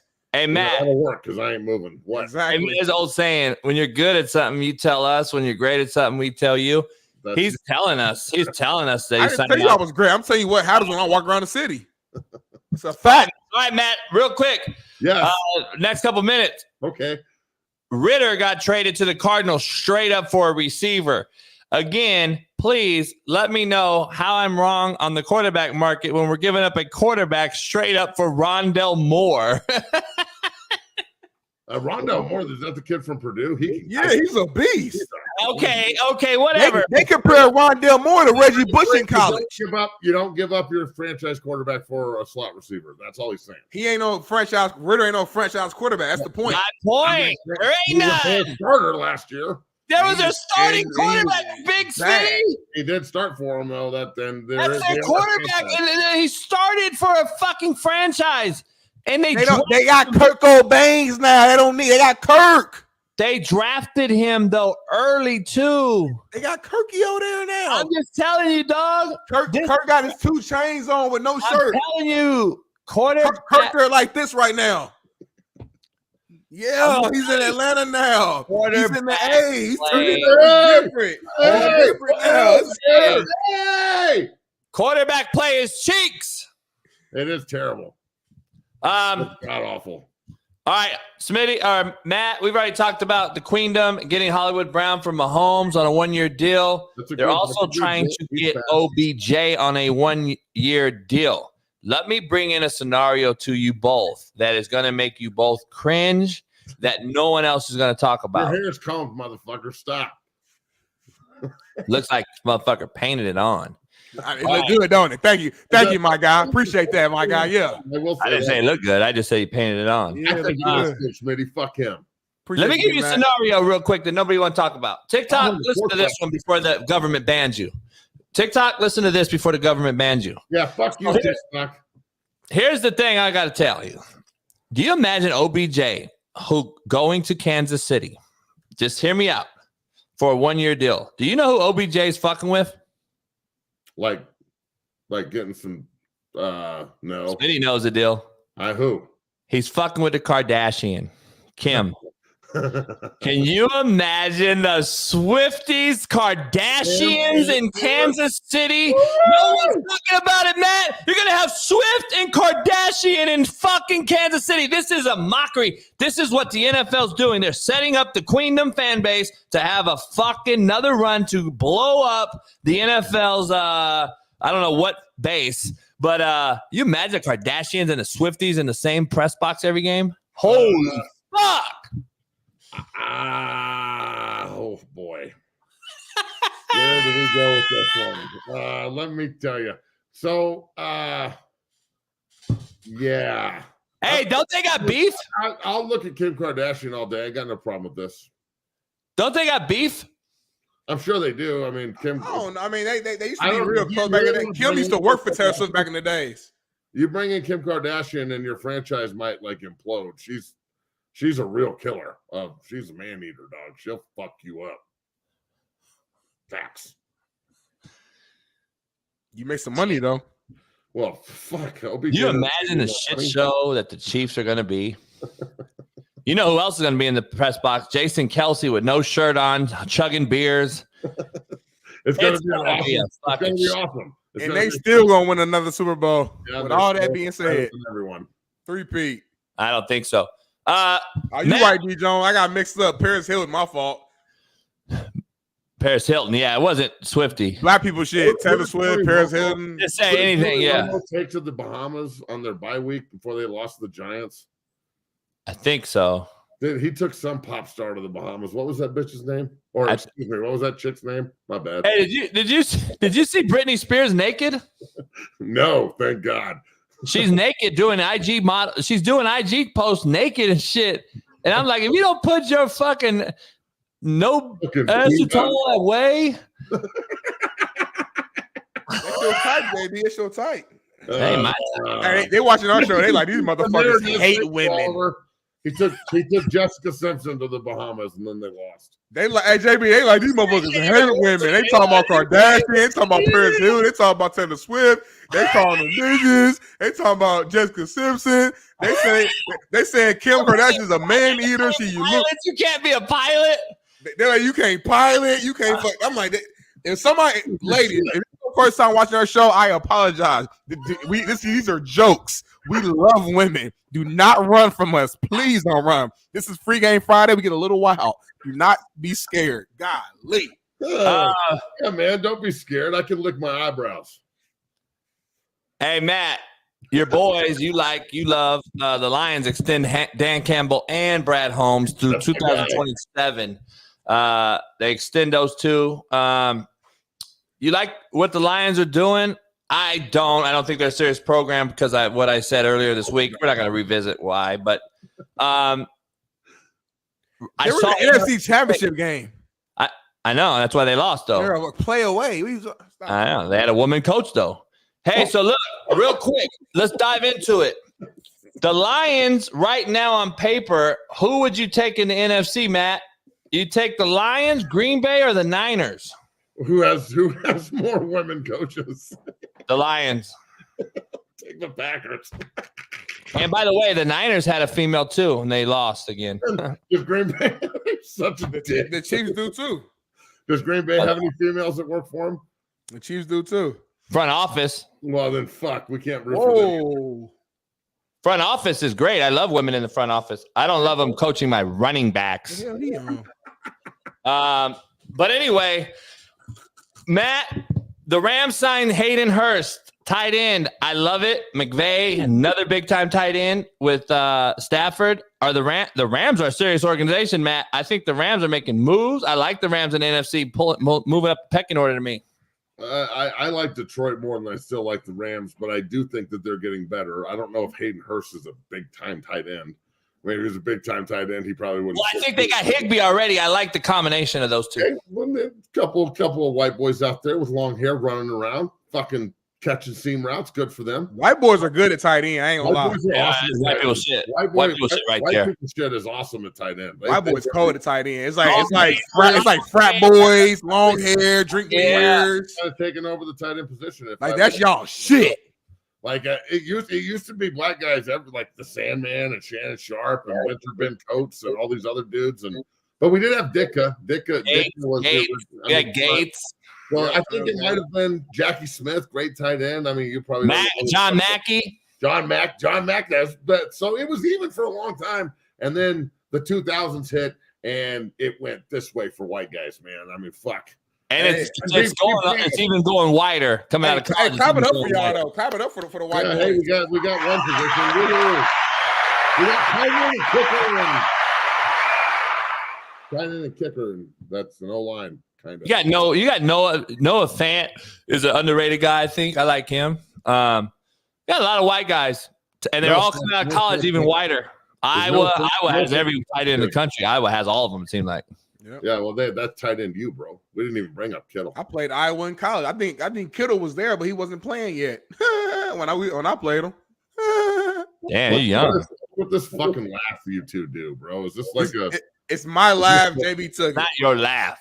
It's my ask the chat. Who started that laugh, chat? Don't lie. Don't be all over JB's balls. Keep it before you were fucking born. You was never. I watched your old shit. You never did that laugh before I joined the show. It's a real. It's a fact. It makes me want to kick the shit out of both of you. Just stop doing it. I just heard that, man. I almost wanted to sock him. JB, let's just keep doing it though, because Matt just threatened us, so now we gotta keep doing it now. You threaten me. I like threats. Yeah. I hope you act on it, Matt. I'm one of them ones too, Matt. In the trenches, I'm different too. I would have pushed in my prime and Matt's prime. I would have pulled the fuck out of Matt. Because Matt's type of guy who sits heavy in his sets. I would have lined up wide, got his big ass moving back. I played both Top down and ran right past your big ass. Oh my God, it would have been vicious too. I don't know. I didn't play in the MAC. That's a good one. That's a good one. But don't act like you was in the fucking SEC, Colorado. Y'all motherfuckers wasn't in the top of the top conference. Hold on. And the Big 12 that I played in was the top of the top. Fuck, it wasn't. 15-yard penalty. Matt McChesney. Shots fired. Mac, 15 yards. Back it up. Hey, all I know is my education was free, and I played D1 the same way you did, motherfucker. I apologize. No, I don't really. Fuck your school. Hey, Matt, before we leave on this Colorado free game Friday, we got to have hell yeah, hell no with you. And I got to say, hey, hold on, JB. I'm now on your side. I'm anti-Colorado. I don't believe in Coach Prom no more. Shador ain't like that. For the rest of the fucking year, I'm anti-Colorado because of what Big Mac just said. This is your fault. It's okay. all right. Hell yeah, hell no, Matt. I'm going to ask you the same question I asked Sean King. Russell Wilson will win another Super Bowl. Hell yeah, hell no. Hell no. What? Man, he might win as a backup somewhere, but he ain't starting those Super Bowls and win. No. Hey, Sean King thinks he's going to win a Super Bowl in Pittsburgh. Shit. Hey, you do agree though with Sean on this one. You do. I think you agree too that Tomlin's a top 3 coach in the league. Oh yeah, I do agree with that. But Russell Wilson ain't no top 3 quarterback. If you add a quarterback who, you're not going to convince me of this. I've watched him for 2 years. And you got Patrick Queen. Sean King though said he's very underrated last year. 28 touchdowns. I don't give a fuck what anyone says. You got T.J. Watt. He's T.J. washed. Watt. He's washed. He's done. Who? Russell Wilson is. Oh, shit. I thought you said T.J. Watt. I was about to slap We look for clickbait like a motherfucker on this show. Cat's like, who? He wanted him to say J.J. Watt. Like, I was gonna grab his throat through the camera and choke him a little bit. You can't. Be careful. Why? Next question. Oh, you a nasty motherfucker. All right, Matt. Baker Mayfield robbed Tampa Bay. Hell yeah, hell no. Hell no, he didn't rob him. He earned that money. Good for you, Baker. Fuck, man. He didn't rob them. That's the going rate. And they made the playoffs and won a playoff game last year. So I'm not going to say he robbed them. It might have been a heist, but I don't know if it's a rob. Motherfucker got in the playoffs under 500. No, he was 9-8. I think he was 9-8. They were whatever, same shit. No, same shit. It's different. Yeah. 9 and 8 are not the same shit. Hell yeah, hell nah. Mac Jones will take over in Jacksonville. Hell no. Mac Jones is going to take over in fucking Italy. Homeboy needs to go play in Europe. It's over, homie. No, your comb over failed. You're not going to just go beat out Trevor Lawrence. They have this because they made the trade for Mac Jones because Trevor Lawrence gets beat up and does dumb shit and gets hurt. Last year, we need a bunch of clickbait. Go right now. Top 5 cereals. I need top 5 sodas. I need top 5 fucking strippers. Go. Top 5 cereals? Yeah, you got them off the top of the head? Oh my God. Fucking, I don't really eat cereal. No, I don't know. Oatmeal? I don't know what we're doing today. This show was insane. This is an insane show today. He went to dry cereal. Man, we appreciate you, man. What you got going on the rest of the weekend? Oh, now I'm getting kicked off the show, huh? Okay, that's cool. Well, it's time for our second commercial break, so. Yeah, well, I'm going to do my show at 10 and talk about free agency and shit. That'll be fun. Hey, Matt. Yes. Favorite sodas? Coke. Right out the gate. I'm not even sure what a Coke is. Let's start at number 5. I'm going to go with Coke. Number 4, I'm going to go with Pepsi. I like Pepsi better than Coke. I don't know. I just got that feel, that sizzle. That's white people shit. Number 3, I'm rolling with Dr. Pepper. Dr. Pepper is going to be my number 3. Number 2, I'm rocking with root beer. You tripping. Hell no. 2 and number 1, no doubt about it. Come on. It might make you.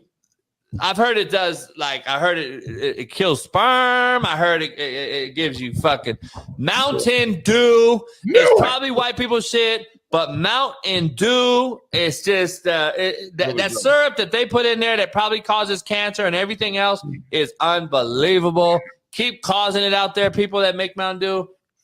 Keep causing it. I didn't even know that you said that shit. That shit blew up. Instagram comments are unbelievable. That I keep causing cancer. Causing cancer, Mountain Dew. This dude is You know how many white people bought Mountain Dew last night because of that clip? Well, JB said Mountain Dew's the best. I'm gonna go get me some motherfucking Mountain Dew. Hey, you know who don't drink Mountain Dew? I don't know. Tell me. Women. All right, y'all, man. Hey, we appreciate y'all, man. Big man. Hey, make sure y'all tap into his show next. What is happening? 60. And shit, we'll be back here after the commercial break. Big man, appreciate you, bro.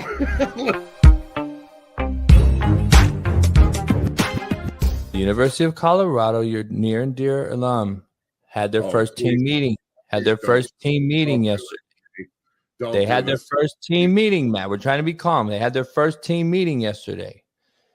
And the two spearheads and figure face of the show program, Shadur Sanders and Shiloh, were in Paris doing a runway walk. Do you think this is conducive to successful behavior in winning a Big 12 title and going to a bowl game? I just want to know what you thought of the construction worker, Shadur Sanders, and the camel wearing baby oil, Shiloh. Please give us your thoughts.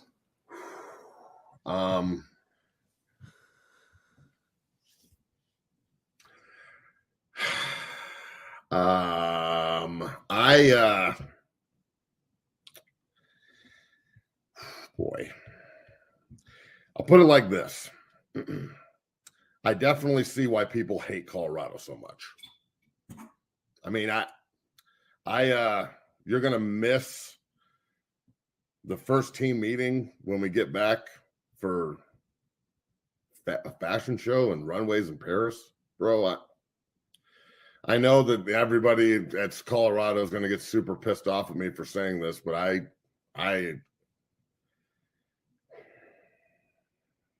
not. I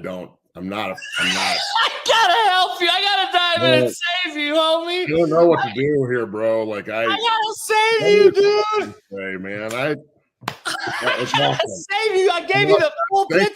Baby, you gotta cut this for Matt, dude. No, geez, thanks for setting me up like this, you asshole, and making me. This is amazing. In here, dog. I don't do the whole fashion thing. Number one, it's not important to me, and team meetings are important, and I don't know the answer to this question. Anything I say is wrong. Everybody's going to get angry at me for having an opinion. If I don't agree with them that they should go do their fashionista stuff, then I'm a piece of shit. And if I do agree with it, then I'm a fashion icon or something. I don't know, man. I don't know what's happening. I don't understand the question. Can I plead the fifth? Can I plead the 1, 2, 3, 4, 5? Can I plead the fifth, please? That is a fashion icon. 1, 2, 3, 4, dog, like I'm not a fashion icon. I'm not a fashionista.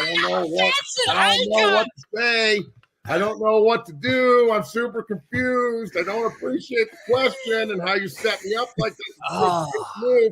And I mean, they looked good in their hunting gear, I guess, but I don't understand, man. What are we doing?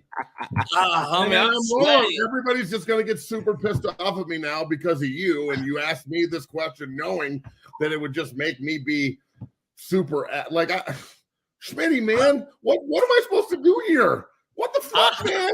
What am I supposed to do, man? What am I supposed to do here, man? This isn't cool, man. Talking about being between a rock and a hard place. God. I know shit, dude. Like, what the fuck, dude? You hear Nat's voice? You're asking me of all people, what do I think about the fashion show? I think it's. Can we get this cut for vertical clip? I don't know how to say this any other way that we probably shouldn't be missing team meetings to be in a fashion show. If we don't want to give everyone else ammunition to use against us. And then, like, look, I'm not hating. I'm not a piece of shit. I don't dislike Shiloh or Shadur or Coach Prime. I don't dislike Paris. Fashion's cool. Pharrell is awesome. I don't dislike the fucking, who is he hanging out with? Off Take or Takeoff or that guy, Wasn't he hanging out with him too at a club? And then they were talking to him. Yeah, there you go. It was Quavo. Yeah, and he's up and you too much motion and they couldn't handle them, blah blah blah. And so like, is everybody gonna get mad at Quavo? I didn't say that. I didn't say it. I wasn't at the fashion show. I don't know. I'm just trying to wrap my fucking stupid white brain around this, and I can't do it. I don't know what to do. Your brain's white. I thought it was pink. Confused. Hey, what did Takeoff say about him? No, it's just, hold on. First of all, that's Quavo. RP to Takeoff. That's Quavo. RP to Takeoff. That's Quavo.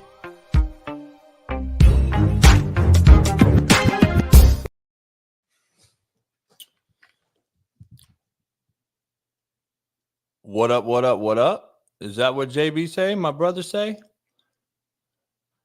I came in to fill in for JB real quick, man, because I wanted to meet.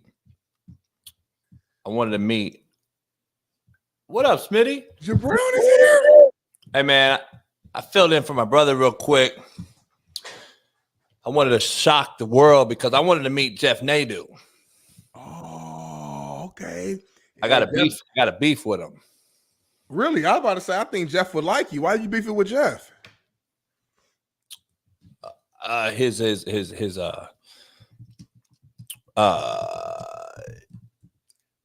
His movie selections when it comes to the mob and crime movies, mob movies, gangster movies, I think is shitty. Okay. Yeah. What changed? I mean, is there a particular movie that you feel like he left out that you would have put on the list? Oh, yeah. What's that movie? I can't tell you that. That would be what you call black people shit. You sound pretty serious this morning. You have a bad day or what? A bad night, bad shift at work? Yeah, I've been paving fucking roads for all the fucking enabled to drive on. Yeah, well, I want to tell you as a common citizen, common folk, we appreciate the work you put in for our city, for our communities, man. Without you, we wouldn't be able to drive safely, so we appreciate you.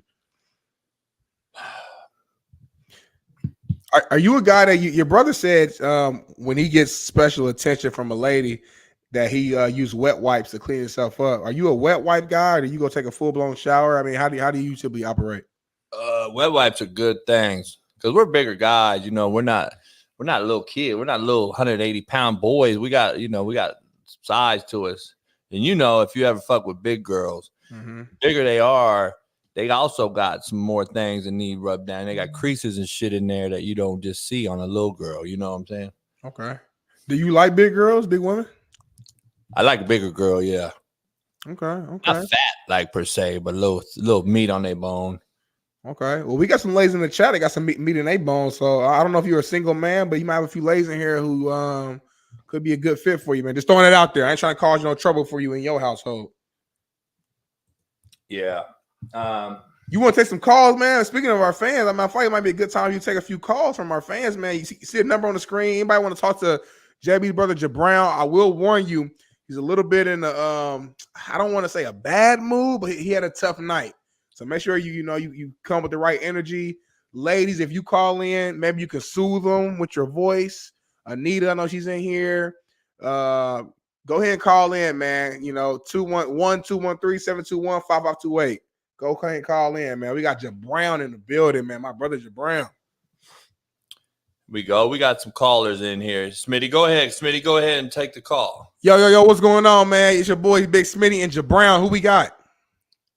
Morning, fellas. It's McCoy again. What up, McCoy?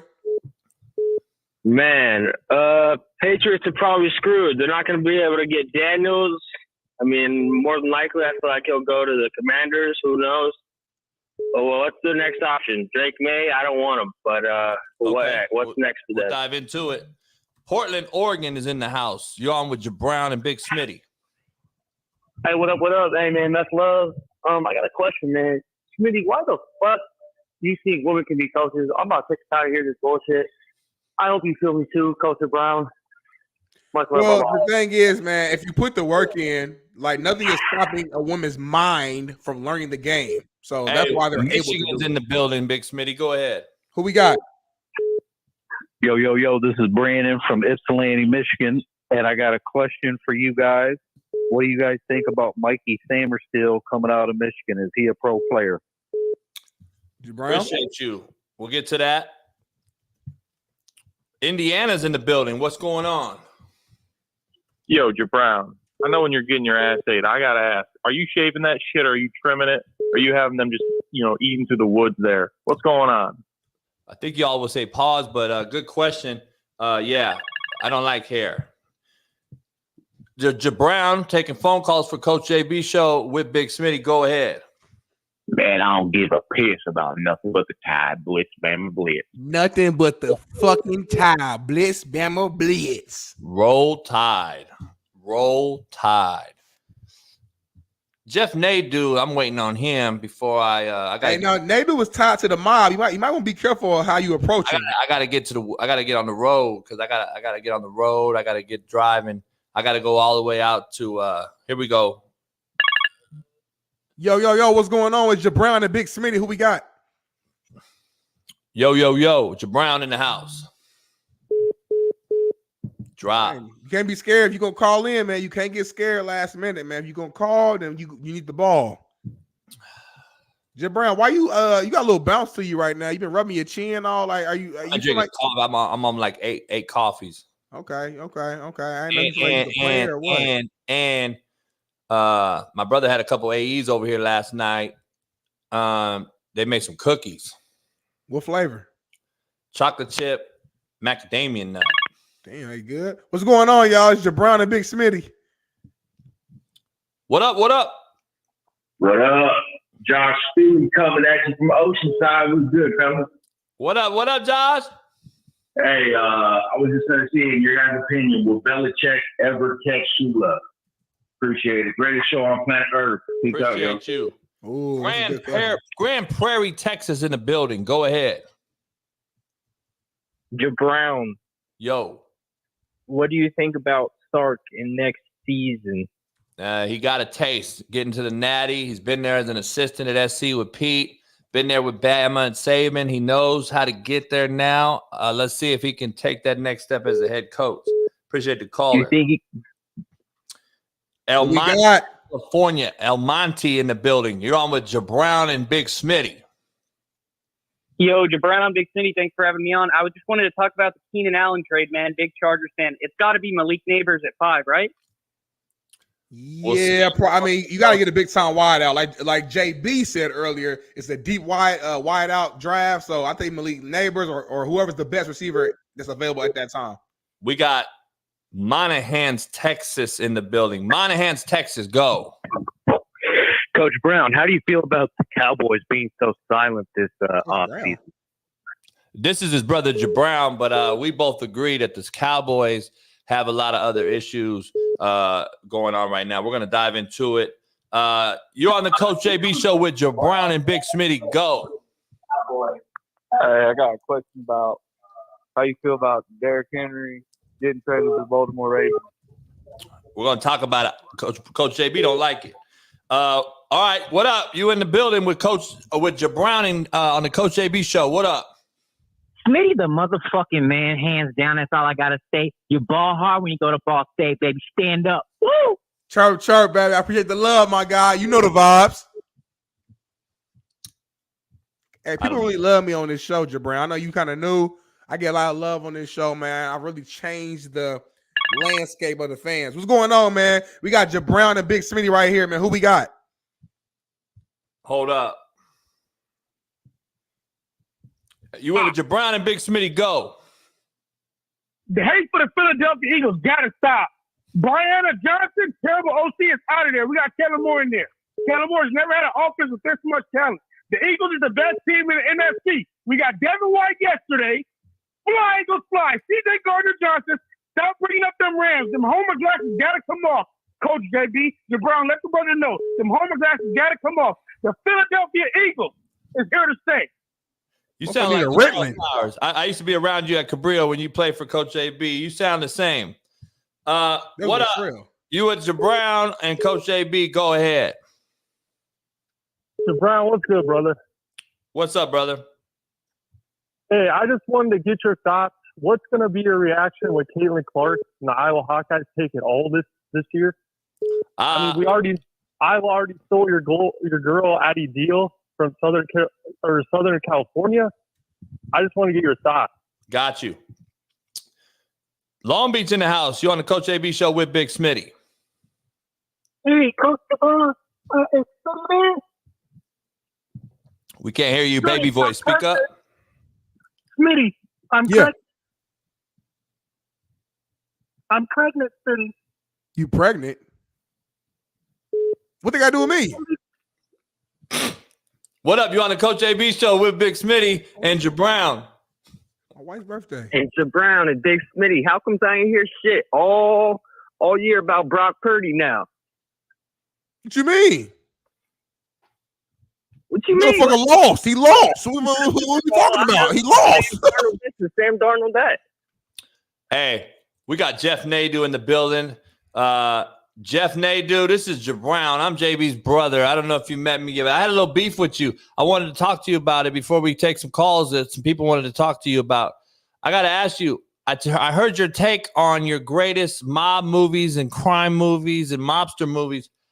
I disagreed. I think The Irishman is overrated, and I'm a Road to Perdition guy. I just want to get your take, and I got to get out of here. I got to get on the road to pave the roads. I got to head to Pennsylvania, actually. So I might go see Jeff in person and have what do you drink? Dos Equis, Modelo?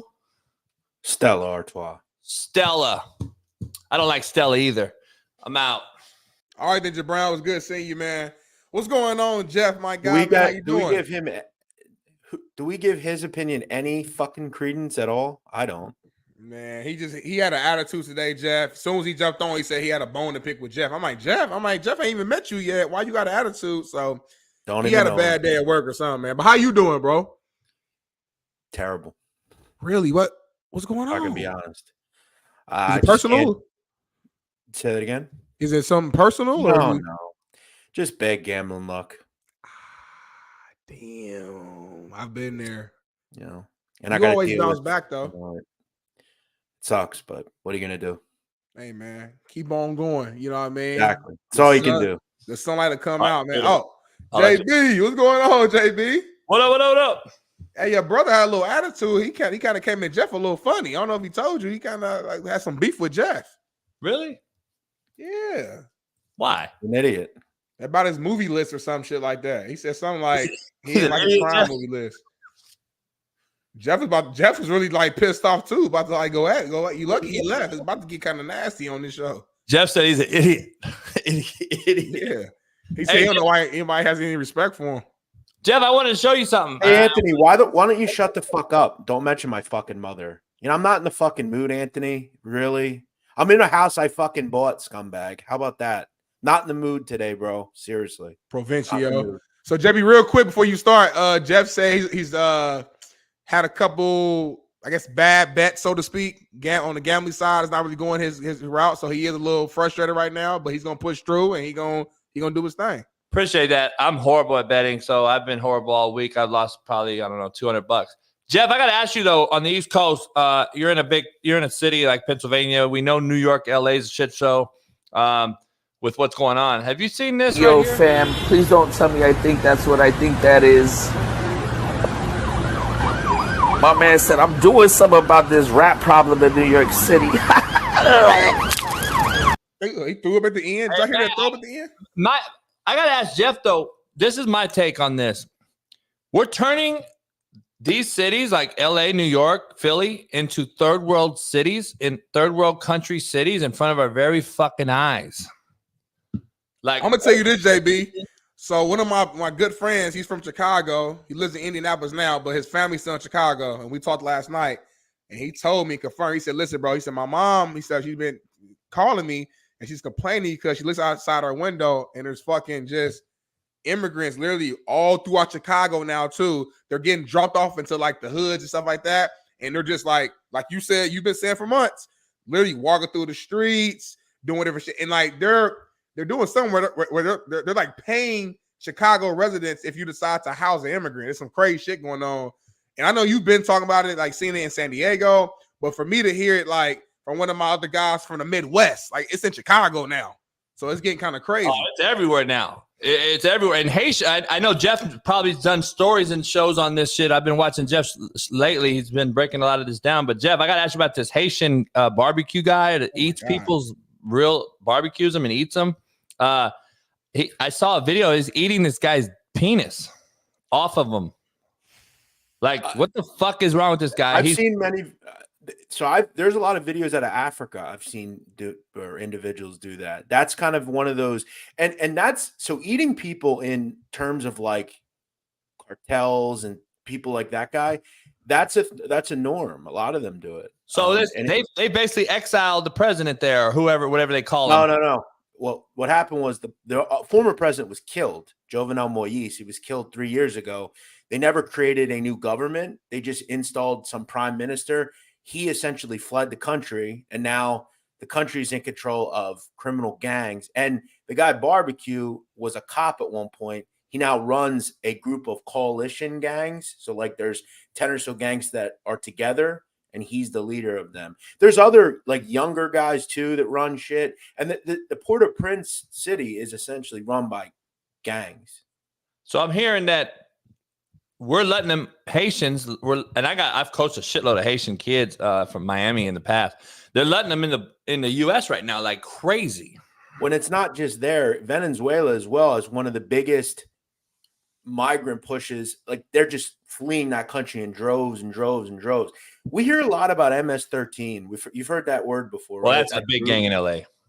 Okay, but we're not talking about Tren de Agua, which is the biggest gang in Venezuela, and they're already in America. They're the ones stealing from people, setting up these migrant groups. This is really bad shit. And to continue to just let people walk in aimlessly. Listen, I've said on this show before, I'm all for people that want to come here and get the American dream. Okay, that's the simple. Legally. That said, we have to know who's coming here because these criminal groups are putting bad people in this country. And before we know it, I'm shocked at our leadership allowing it. I just don't get it. Like, you don't have any fucking care in the world for our babies, our kids, our girls, our females. It's unbelievable. I can't believe that we're allowing this to happen. I don't know. Look at what Smitty just said. Look at what you're talking about. Is it surprising to anyone that if we just let anyone here without any checks and balance, if we don't put anyone in prison, and C, we don't actually lock up people that are doing real crimes, it's interesting that cities will become violent hellscapes quite quickly. Man, I'm just telling you, dude, this shit is unbelievable. It's becoming it's going to be a free-for-all, fin-for-all pretty soon. And I will say, and I'll be the one person that says it, there are certain movements that have ruined policing in this country. Straight up. Police don't want to police. They're scared of being filmed. Okay. They don't want to put criminals in jail. And now we just here's the issue too, guys. We have no happy medium in this country. We either arrest everybody or we don't arrest anybody. Whatever happened to just arresting people that do bad things and putting them in prison? Yeah, I don't know. We don't do it anymore. It's unbelievable. Jeff, I hope your betting gets better. Mine too. I had a horrible week. I didn't win one bet. And it is what it is. But we do you be doing these big ass parlays, which Jeff told us months ago. For real gamblers, it ain't really smart to go that route because you very rarely, if ever, win. Especially not a 3-game parlay. You do like a 10-leg parlay, and you'll get close, but you never get it. So if he would have just bet all 10 single, right? He'd won 7-3 probably. I'm sure, or 8-2 or 6-4. Money's money, bro. Yeah,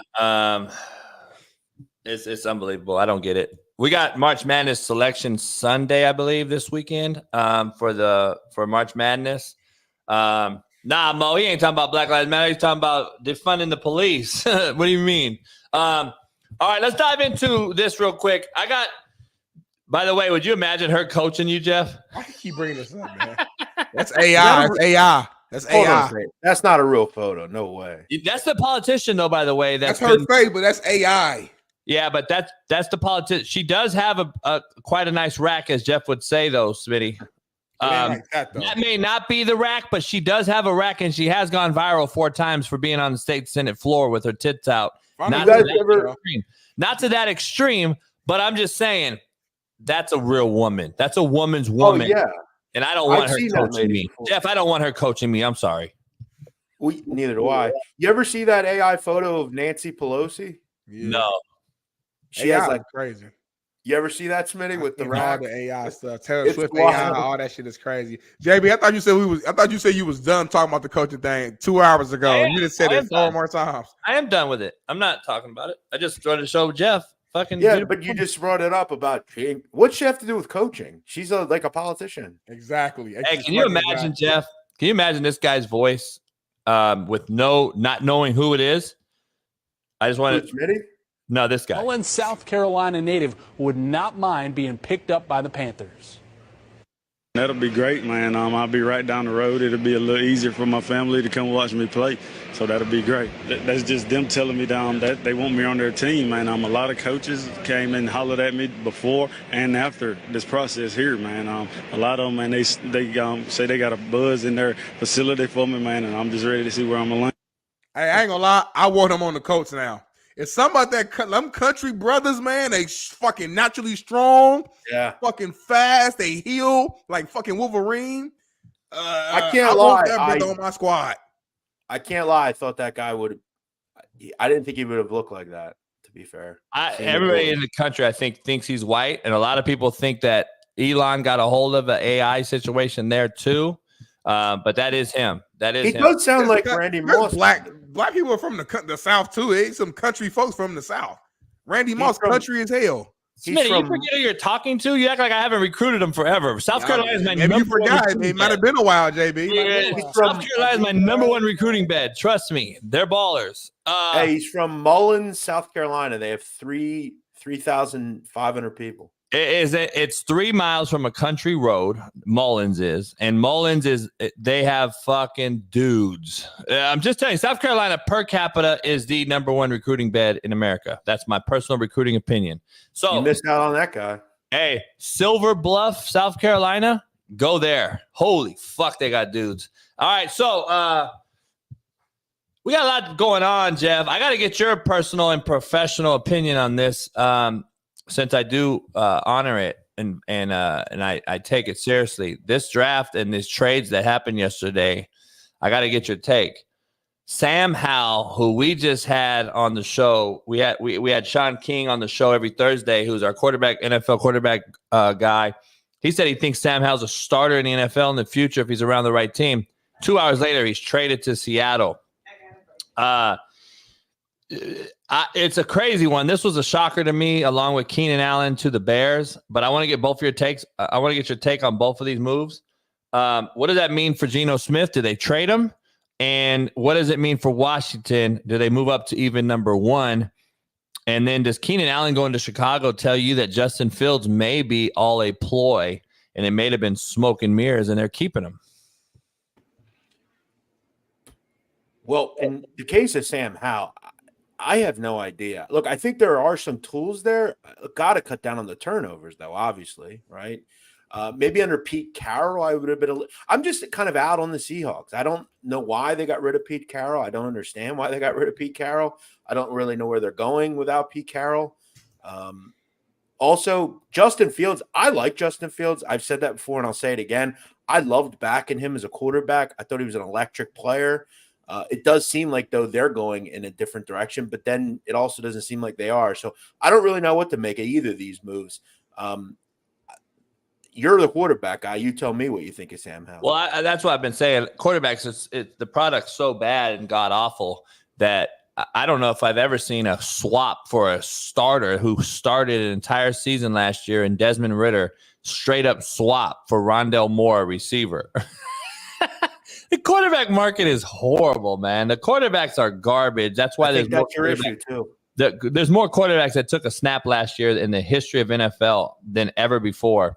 And there's a reason for that, in my opinion. And I just think it's very bad, watered down. And it's not their fault either. I think it is the most athletically gifted group, but they're just not very good quarterbacks. I got to ask you, though, Keenan Allen going to from the Chargers to the Bears for a fucking 4th-round pick. And then the Bears signing the Bears sign a journeyman Rippon as a quarterback. Brett Rippon, I believe his name is. I think it's smoke and mirrors, man. I have a gut feeling they're going to keep Justin Fields, which I think they should. And they should, because as you said, the market's not great. I don't understand why all the hate for Justin. I didn't think he was bad. I don't think he's been bad. I think he's been fine. He didn't have anybody really. You look at this year, yeah, there's really no excuse for him. You have Keenan Allen now. You have DeAndre Swift. Okay, you have some weapons. There's really no excuse now. Look, if he plays bad after this next year, well, then you go and get a quarterback in the NFL draft. I think they're not that far off. Their defense was solid. I backed them, and I enjoyed backing them. They were a good underdog last year. I mentioned on your show many times. They were very good at times. I think they keep him, and I think it'd be a smart idea to keep him. Hey, Smitty, let's take a call. Let's take a question real quick because I want to address it because it's an important one. Okay. A kid asked me any tips on how to get coach's trust back after you fuck up and won't give me another chance. I'm going to give him advice real quick. Don't stop ever again. Don't ever say shit again. Go out there, be the first one there, the last one to leave, bust your fucking ass, show the guy instead of tell him, because we don't want to hear your fucking mouth. You've already a shitbird. We don't want to hear your shitbird ass. And if you're not very good, guess what? I would probably just let you go and get rid of your ass. But if you're good and a shitbird, then just shut the fuck up and keep grinding. All right, so Jeff, March Madness is about to hit. We got all this free agency. The NFL talk is taking over all this stuff. But we have all this March Madness about, what is it, the 17th, which would be Sunday? Is that when the Sunday? Are you doing like live shows on Sunday? Are you doing anything with that on the betting side or no? I have nothing planned, but I mean, I generally just sit in my office that night and just go through the bracket. I'm sure I'll do something. JB, you and I should get brackets printed, do our brackets real quick, and just like take a picture of them, have them on the show, and we can kind of go through each day and see who gets closest. You know what I mean? I was just thinking, like, I don't know what Jeff has going. It's tough when we fucking don't have no money to do. If I had money, I'd be like, Jeff, let's do a live show and fucking do a live bracket. Smitty fucking comes on, we do a live bracket. Listen, thing. Coach, here's the thing. Doesn't matter. I like you. I like Smitty. I always come on here if I'm asked. Even though some of your commenters are fucking jerk-offs, I'll come on here. I got no problem with that. I know. Sometimes I don't even look at the comment. I'll click on the private chat and just like, so I don't even see it. That's what a lot of you's got to remember. A lot of people do this shit, and we don't get a lot out of it. We just do it for the love of the fucking game. No shit. And it's a grind. It's a grind. I came into this a couple years ago, Jeff, when I started it, and you've been doing it longer than me. I come into this thing, doing a show, and I started with my boy, Slapdick Podcast, all this shit. I'm like, whatever. I'm just going to bullshit it. And I did bullshit it, and I took that approach. And then I saw that, fuck, there's money in it to be made, and then there's grind. The grind is real. Like, it's like coaching. Like, you got to fucking really do a lot of shit to make us look good, make the screen look good, all the shit we had to figure out how to do. This shit's crazy, but there's money to be made on the internet now.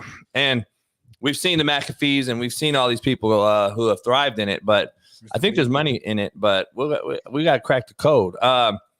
Talking about March Madness, where are you at? I know you've been just pissed off at the world. I saw your shit last night. I think you're pissed at Villanova.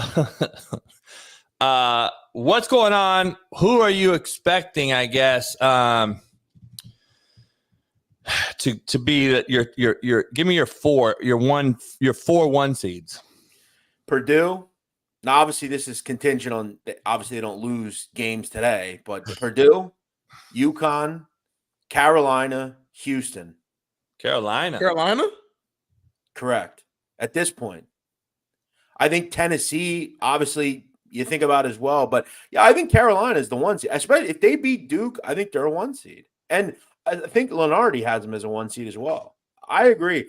I think Carolina is really good. And why they're really good is because they're always good on offense, but defensively, they're top 10 in the country. They have been very good on that end. Hubert Davis has done a hell of a job there. Baycott is a man on the block. He is very physical.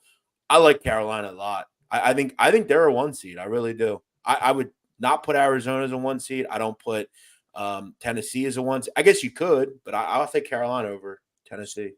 So I'm reading a lot of things. It says 3 teams are still fighting for 1 seeds. Who would those be? Carolina, Arizona? Carolina, Tennessee, and Arizona.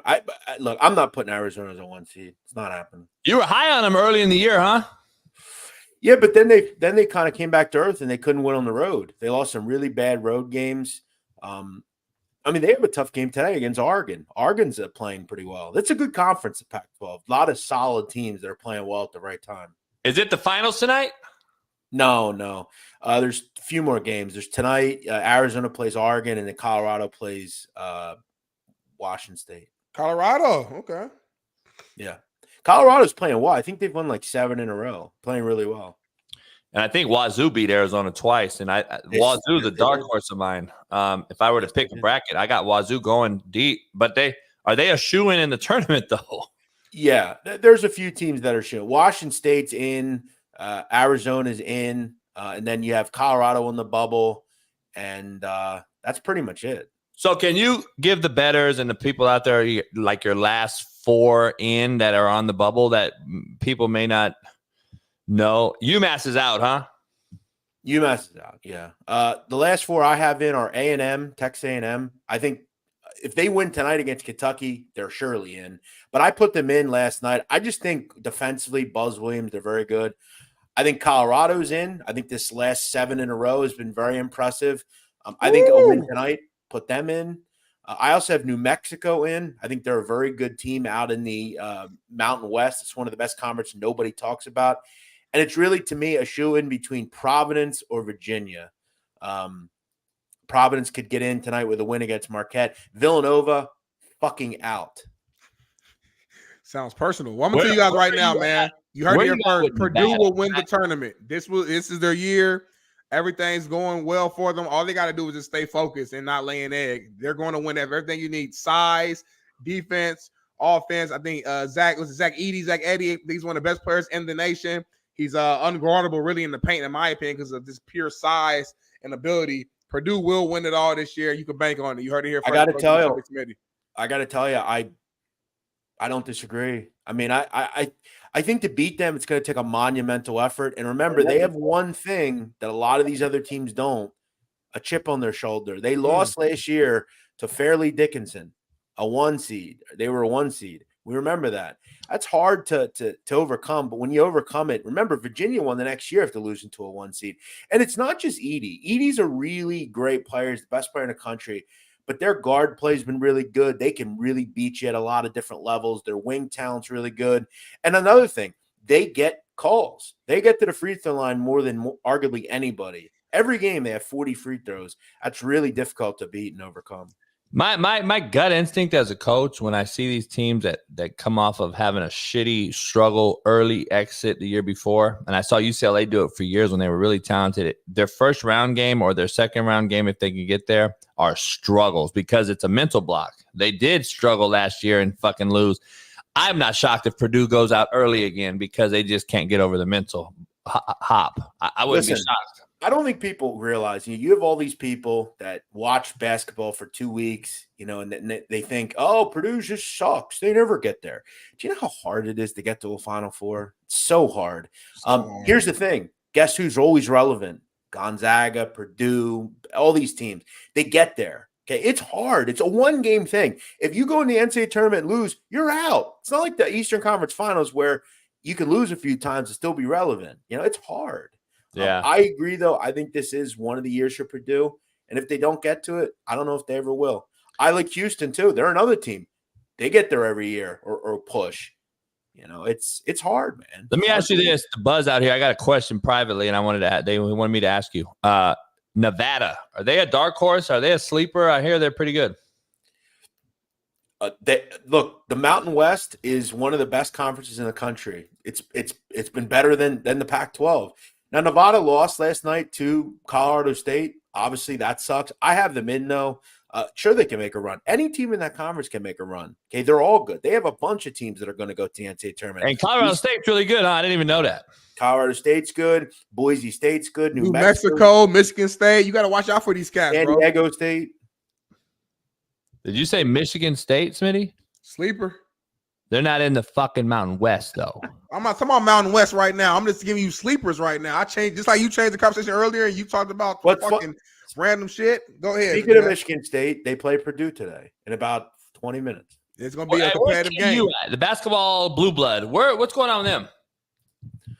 Well, listen, most of the blue bloods are high-level number 1 seeds. Carolina, You know, you look at Kentucky, they're a high seed. UConn, we'd consider them. They're the defending champs. UConn's another team. Look, the 1 seeds this year are strong, man. I mean, and you even look at like a Tennessee, if they're not a 1 seed, they're a strong 2 seed. You know, the 1 seeds are strong. Let me ask you, I got to ask you this, though, because Juwan Howard took over a Michigan team and he should be fired.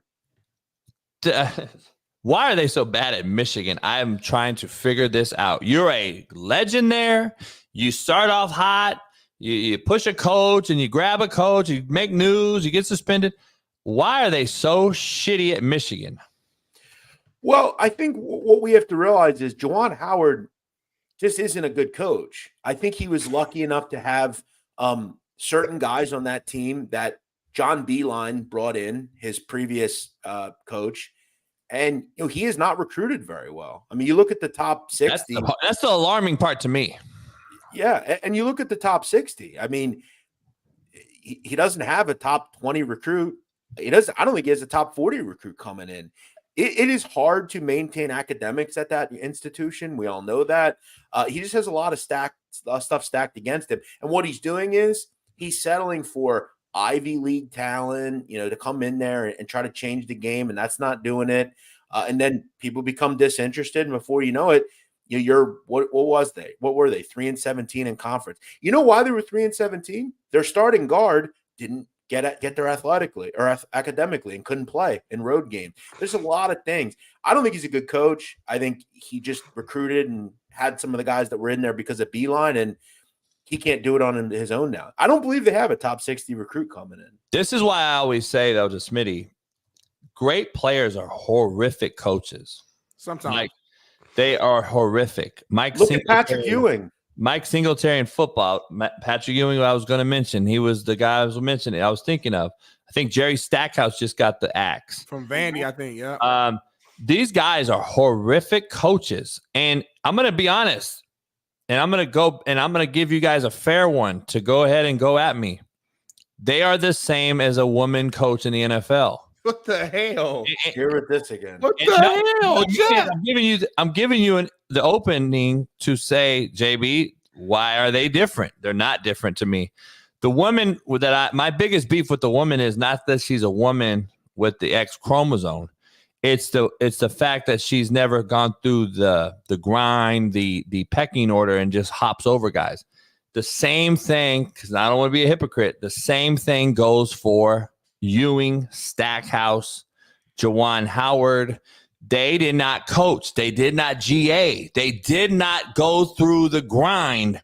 Penny Hardaway, they got the job on straight up a fact that who they are. And Smitty, you could be, I'm just telling you, keep it 100. That's the same thing as a girl getting the job. And I'm just saying, keep it real. I'm not going to be a hypocrite. I don't agree with those guys getting those jobs either. Why do you expect a former player, a great at their sport, at their craft, who is, in my opinion, an expert in that sport, because you have to play it at the high level. You've been getting coached for your entire career, your entire life.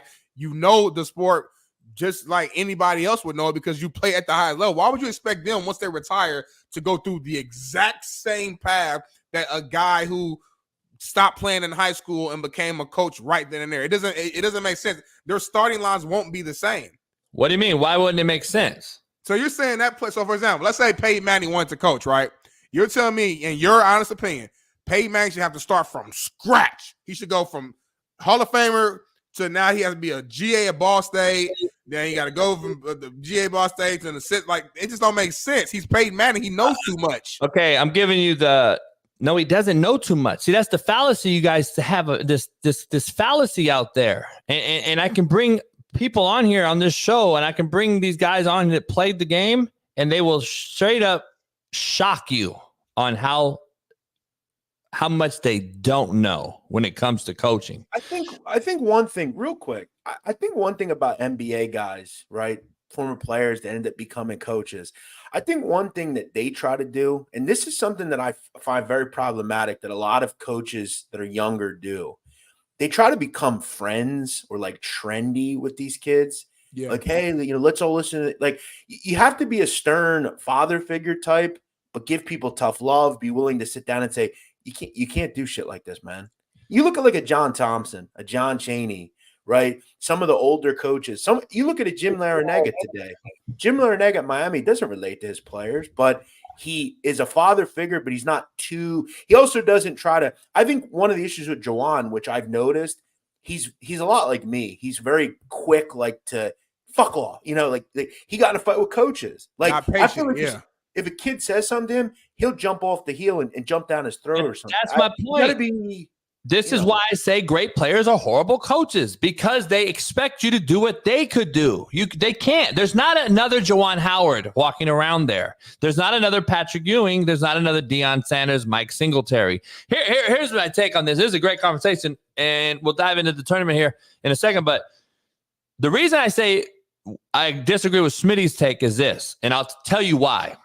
The reason they will do what Smitty is suggesting is for one factor. They're a public figure.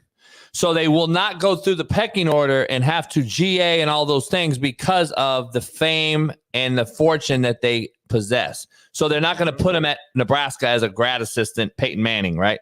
So he will start, though, if you've looked at the history of coaches that came straight from being a player, Trent Dilfer, who's actually a decent coach, who actually knows what he's doing. Guess what he did? He went in and he learned by being an analyst, a GA, or not a GA, but what we call an NFL GA, an analyst or being behind the scenes at the NFL level. So he's been able to see and work around coaches at that level since he's a famous person, and he's not gonna go GA at fucking Tennessee. So what he's gonna do is he's gonna get in the NFL office, front office, or in some facet, and see those guys. Plus, being a player gives him the privilege, Peyton Manning, the privilege of calling up and saying, hey, coach, can I come around in your office in your meetings and just pick your brain and see how you operate with your staff and blah, blah, blah, which no other coach in America can do. No other GA or high school kid can call up Mike Shanahan and say, hey, can I come in your office and fucking sit around and watch you coach? And no. So there's a benefit right there as a legendary Hall of Fame player. But what it doesn't give you is the ability to understand that those players can't do what you did, number one, and how you control and manage a staff. Never. He'll never understand it. And I'm going to tell you straight out, half or not, I would say more than half of these players who played in the NFL don't know football. Yes, I said it. And I'm curious to ask Tank Johnson, Matt McChesney, who we've kind of beat around the bush and talked about.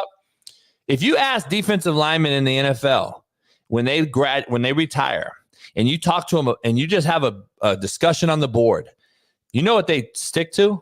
Their position. Yeah, no, that's a fact. I'll tell you that. Me as a D lineman, like, stick to their gap, Smitty. They're like, you know why? You know why? Because in the NFL, before the read option came into the NFL, I have B gap, which means I have running back. Every time. And if you don't take the running back in your gap responsibility, you are fired. You will get cut in the NFL. So back in the day, there was assignment-based football in the NFL, and it got you fired if you crashed as a defensive end when you were supposed to be up the field. If you got D-gap, you better fucking stay in D-gap. These guys leave playing with that mindset. I only know D-gap. And I know what a 4 technique is. I know what a 4-eye. I know what a 5 is. They have no fucking idea what a B-gap fitter weak side of to the short side of the formation is to defend B-gap to the open side of the field. They have not a clue how to fill it. They don't know what the linebacker does. They don't know what the safety does. They don't know shit. But we throw them in as a Division I head fucking coach right now because of their name.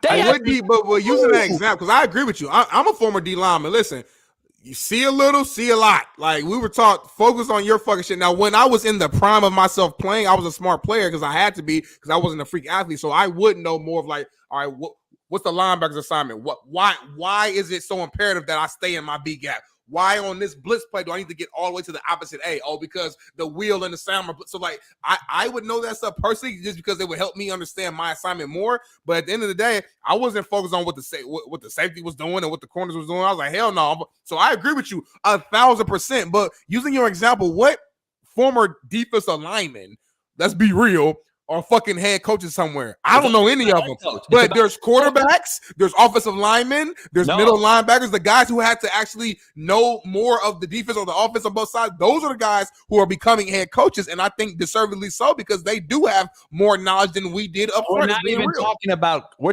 correlating this back to my woman take that I'm taking heat on.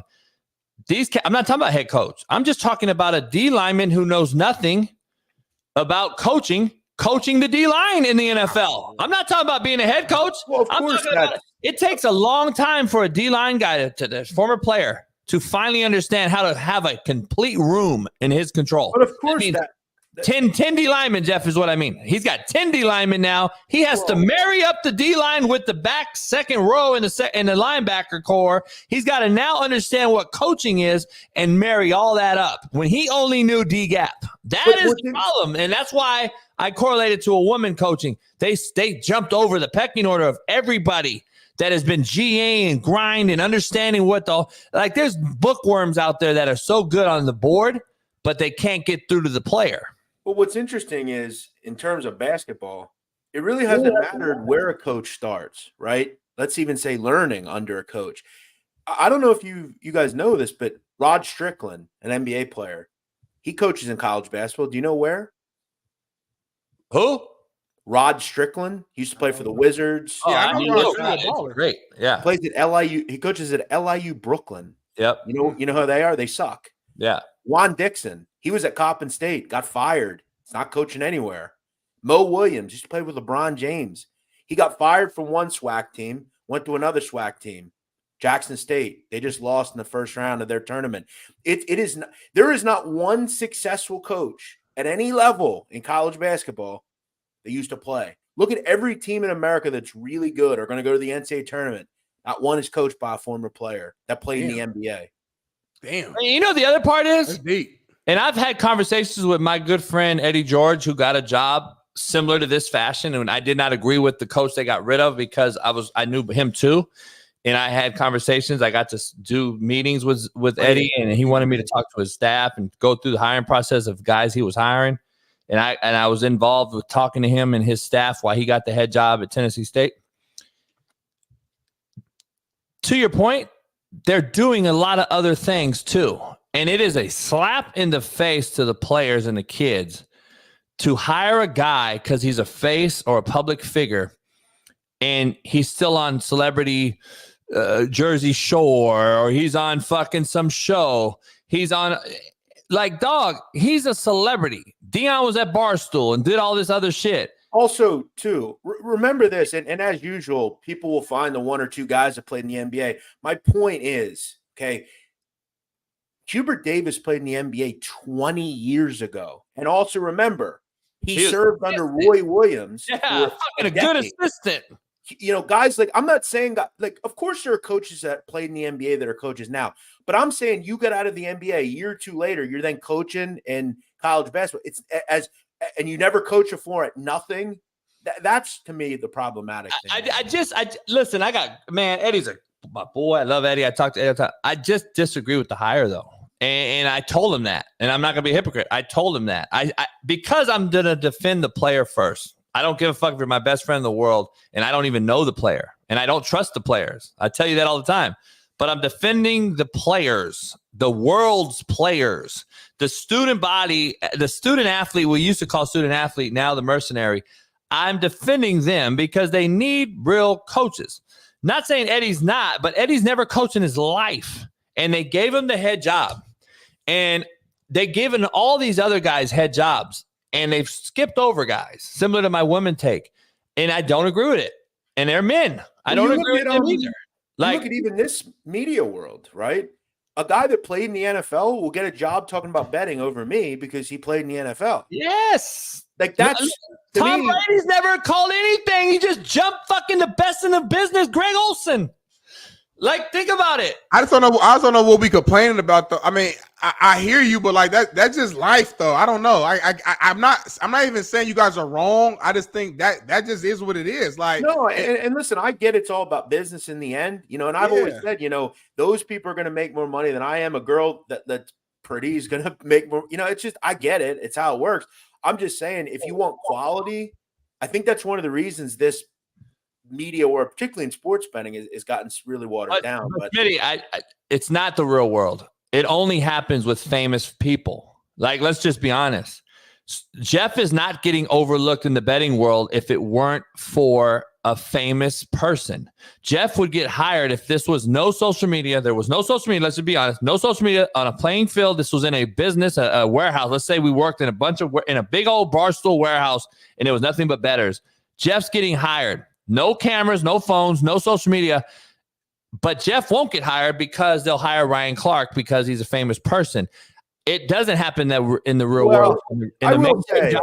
In the job force, Smitty, it doesn't happen that way. Like, I will say, though, Amazon, the best forklift driver is going to get the job. I've made a lot of mistakes. I've done a lot of dumb shit over my years, which me too. But you know, I hear you. I hear what you're saying. Hey, look at all the podcasters that are killing everybody, right? There's not a guy who just came out of nowhere and just grinded and got there and who's famous, who has a big time show. Name me one. Mr. Beast is the most known guy on YouTube who's a nobody, we could say, but we all know that he was kind of placed in this thing through algorithm. But who really he ain't placed. I can't say it. I can't hate on Mr. Beast. Mr. Beast worked for years. No, We just didn't know who he was. He didn't didn't have no following. He worked his ass off and became what he was. Let's just talk about the podcast. The Paul brothers, Jake Paul and them, they were YouTubers. They fucking busted their ass for years. And I'm not talking about the youth. I'm talking more in the corporate world. Like, that shit happens. Like, the Ryan Clarks, the Stephen A's, the pivot. Yeah, I'm talking about that world. Like, your name helps you get opportunities. That's what it is. What you've done. Guy, though, that's not in that world. Like to Jeff's point, the pivot, Stephen A, Shannon Sharp, all these dudes are named guys. There ain't nobody that's killing that business other than a celebrity. Yeah, of course, because it's about your brand. So you don't name, image, or likeness. If you already have a brand name, you could generate a following. You can have a podcast, a clothing brand, whatever, because you already got people who rock with you and support you anyway. So this world has offered me and Smitty and Jason Brown a lot of things that, like, I can right now go on TikTok and make a video about anything and anyone can see it. It gives me that's what I love about this world. You can find a way to make money. You know, you can figure it out. I'm just saying, for someone like myself, it is a lot harder nowadays. And I've just kind of said, you know what, fuck it. I'm going to just do it on my own. You know, I'm kind of done with it. I just want to do it on my own. But yeah, you're right. It's hard at really a lot of levels. It's hard to deny listening to a Shannon Sharp if you're a casual fan as well. And because he's going to say, oh, he played. I want to listen to a player. And this is what ADs and presidents are doing at the college level when they hire. I want to hire a guy that played. Well, really, he's fucking horrific. He's not ready to be a coach. You passed up a bunch of real qualified coaches for a hire because he played and was famous. And it's the same thing as the casual fan. They push that narrative because they want to hear Shannon Sharp and Ocho talk about whatever because they both played at a high level. They don't want to hear Jeff Nadu and Big Smitty because these guys were in Super Bowls and blah, blah, blah. Like, but they're not even talking anything like our show. But that, like you said, it don't matter. Like, when you're a fan of somebody, you're interested in what the fuck they got to say. That's just what it is. People are, I mean, JB, you're on a smaller scale than some of the names you're talking about, but it's the same thing with you. The reason you have a large following, people were a fan of the way you coach from your show. That show was very, very popular. So you fall into that same type of boat. A lot of people, you got a lot of followers on fucking Instagram and TikTok because your show. Let's keep it real. They were fans of how you coach. And that's, I guess what I'm saying is, like, that's like, what's the problem? Like, that's okay. That's part of it. And even when you bring it back to coaching, and I do got to go after this, when you bring it back to coaching, that's just a part of it. If you were very successful at in a certain industry as a player, then yeah, you're going to skip some steps. That's just a part of the business. Maybe it's not fair, but life ain't fair. That's my whole thing. And that's why I'm saying, like, life is just not fair. So you either complain about it or you find a lane for yourself and figure it out. And that's what you got to do. And if you don't like it, don't fucking listen to it. I don't listen to it. Like Shannon Sharp, I don't fucking listen to it. He might be good. I don't know. I just don't have any interest in it. I don't care. Hey, I love y'all though, man. I do got to go. Y'all have, end this show the right way. Nadu, I love you, bro. JB, JB, put that wall down. We love you, JB. Put that wall down, JB. All right. I gotta go. I got stuff to do. I'll holler at y'all. Later. Jeff, appreciate you coming on, man. I'll see you next Monday or let's talk Sunday. Maybe we'll do a thing. Yeah, we can figure it out. Whatever you want. All right, See you bet. later. Enjoy the weekend. I'll talk to you. You too. All right, but everybody pound the like, subscribe, become a member. Smitty's wife is about to grab his ass. Get over here. Mortal Kombat style. Shout out to everybody all week long. Keep making the show great. We appreciate you. We'll be back Monday for another Merciless Monday. We got a loaded lineup on Monday. We'll have some special guests next week. Join the show. Subscribe. Become a member. If you want some merch, go on over to CoachJBStore.com and get you some merch. Appreciate you guys. We'll see you Monday. Peace. Issues get pressed so fast you don't get sacked like bags and baggage. Smitty and Jason Brown, kill the ass a rap. We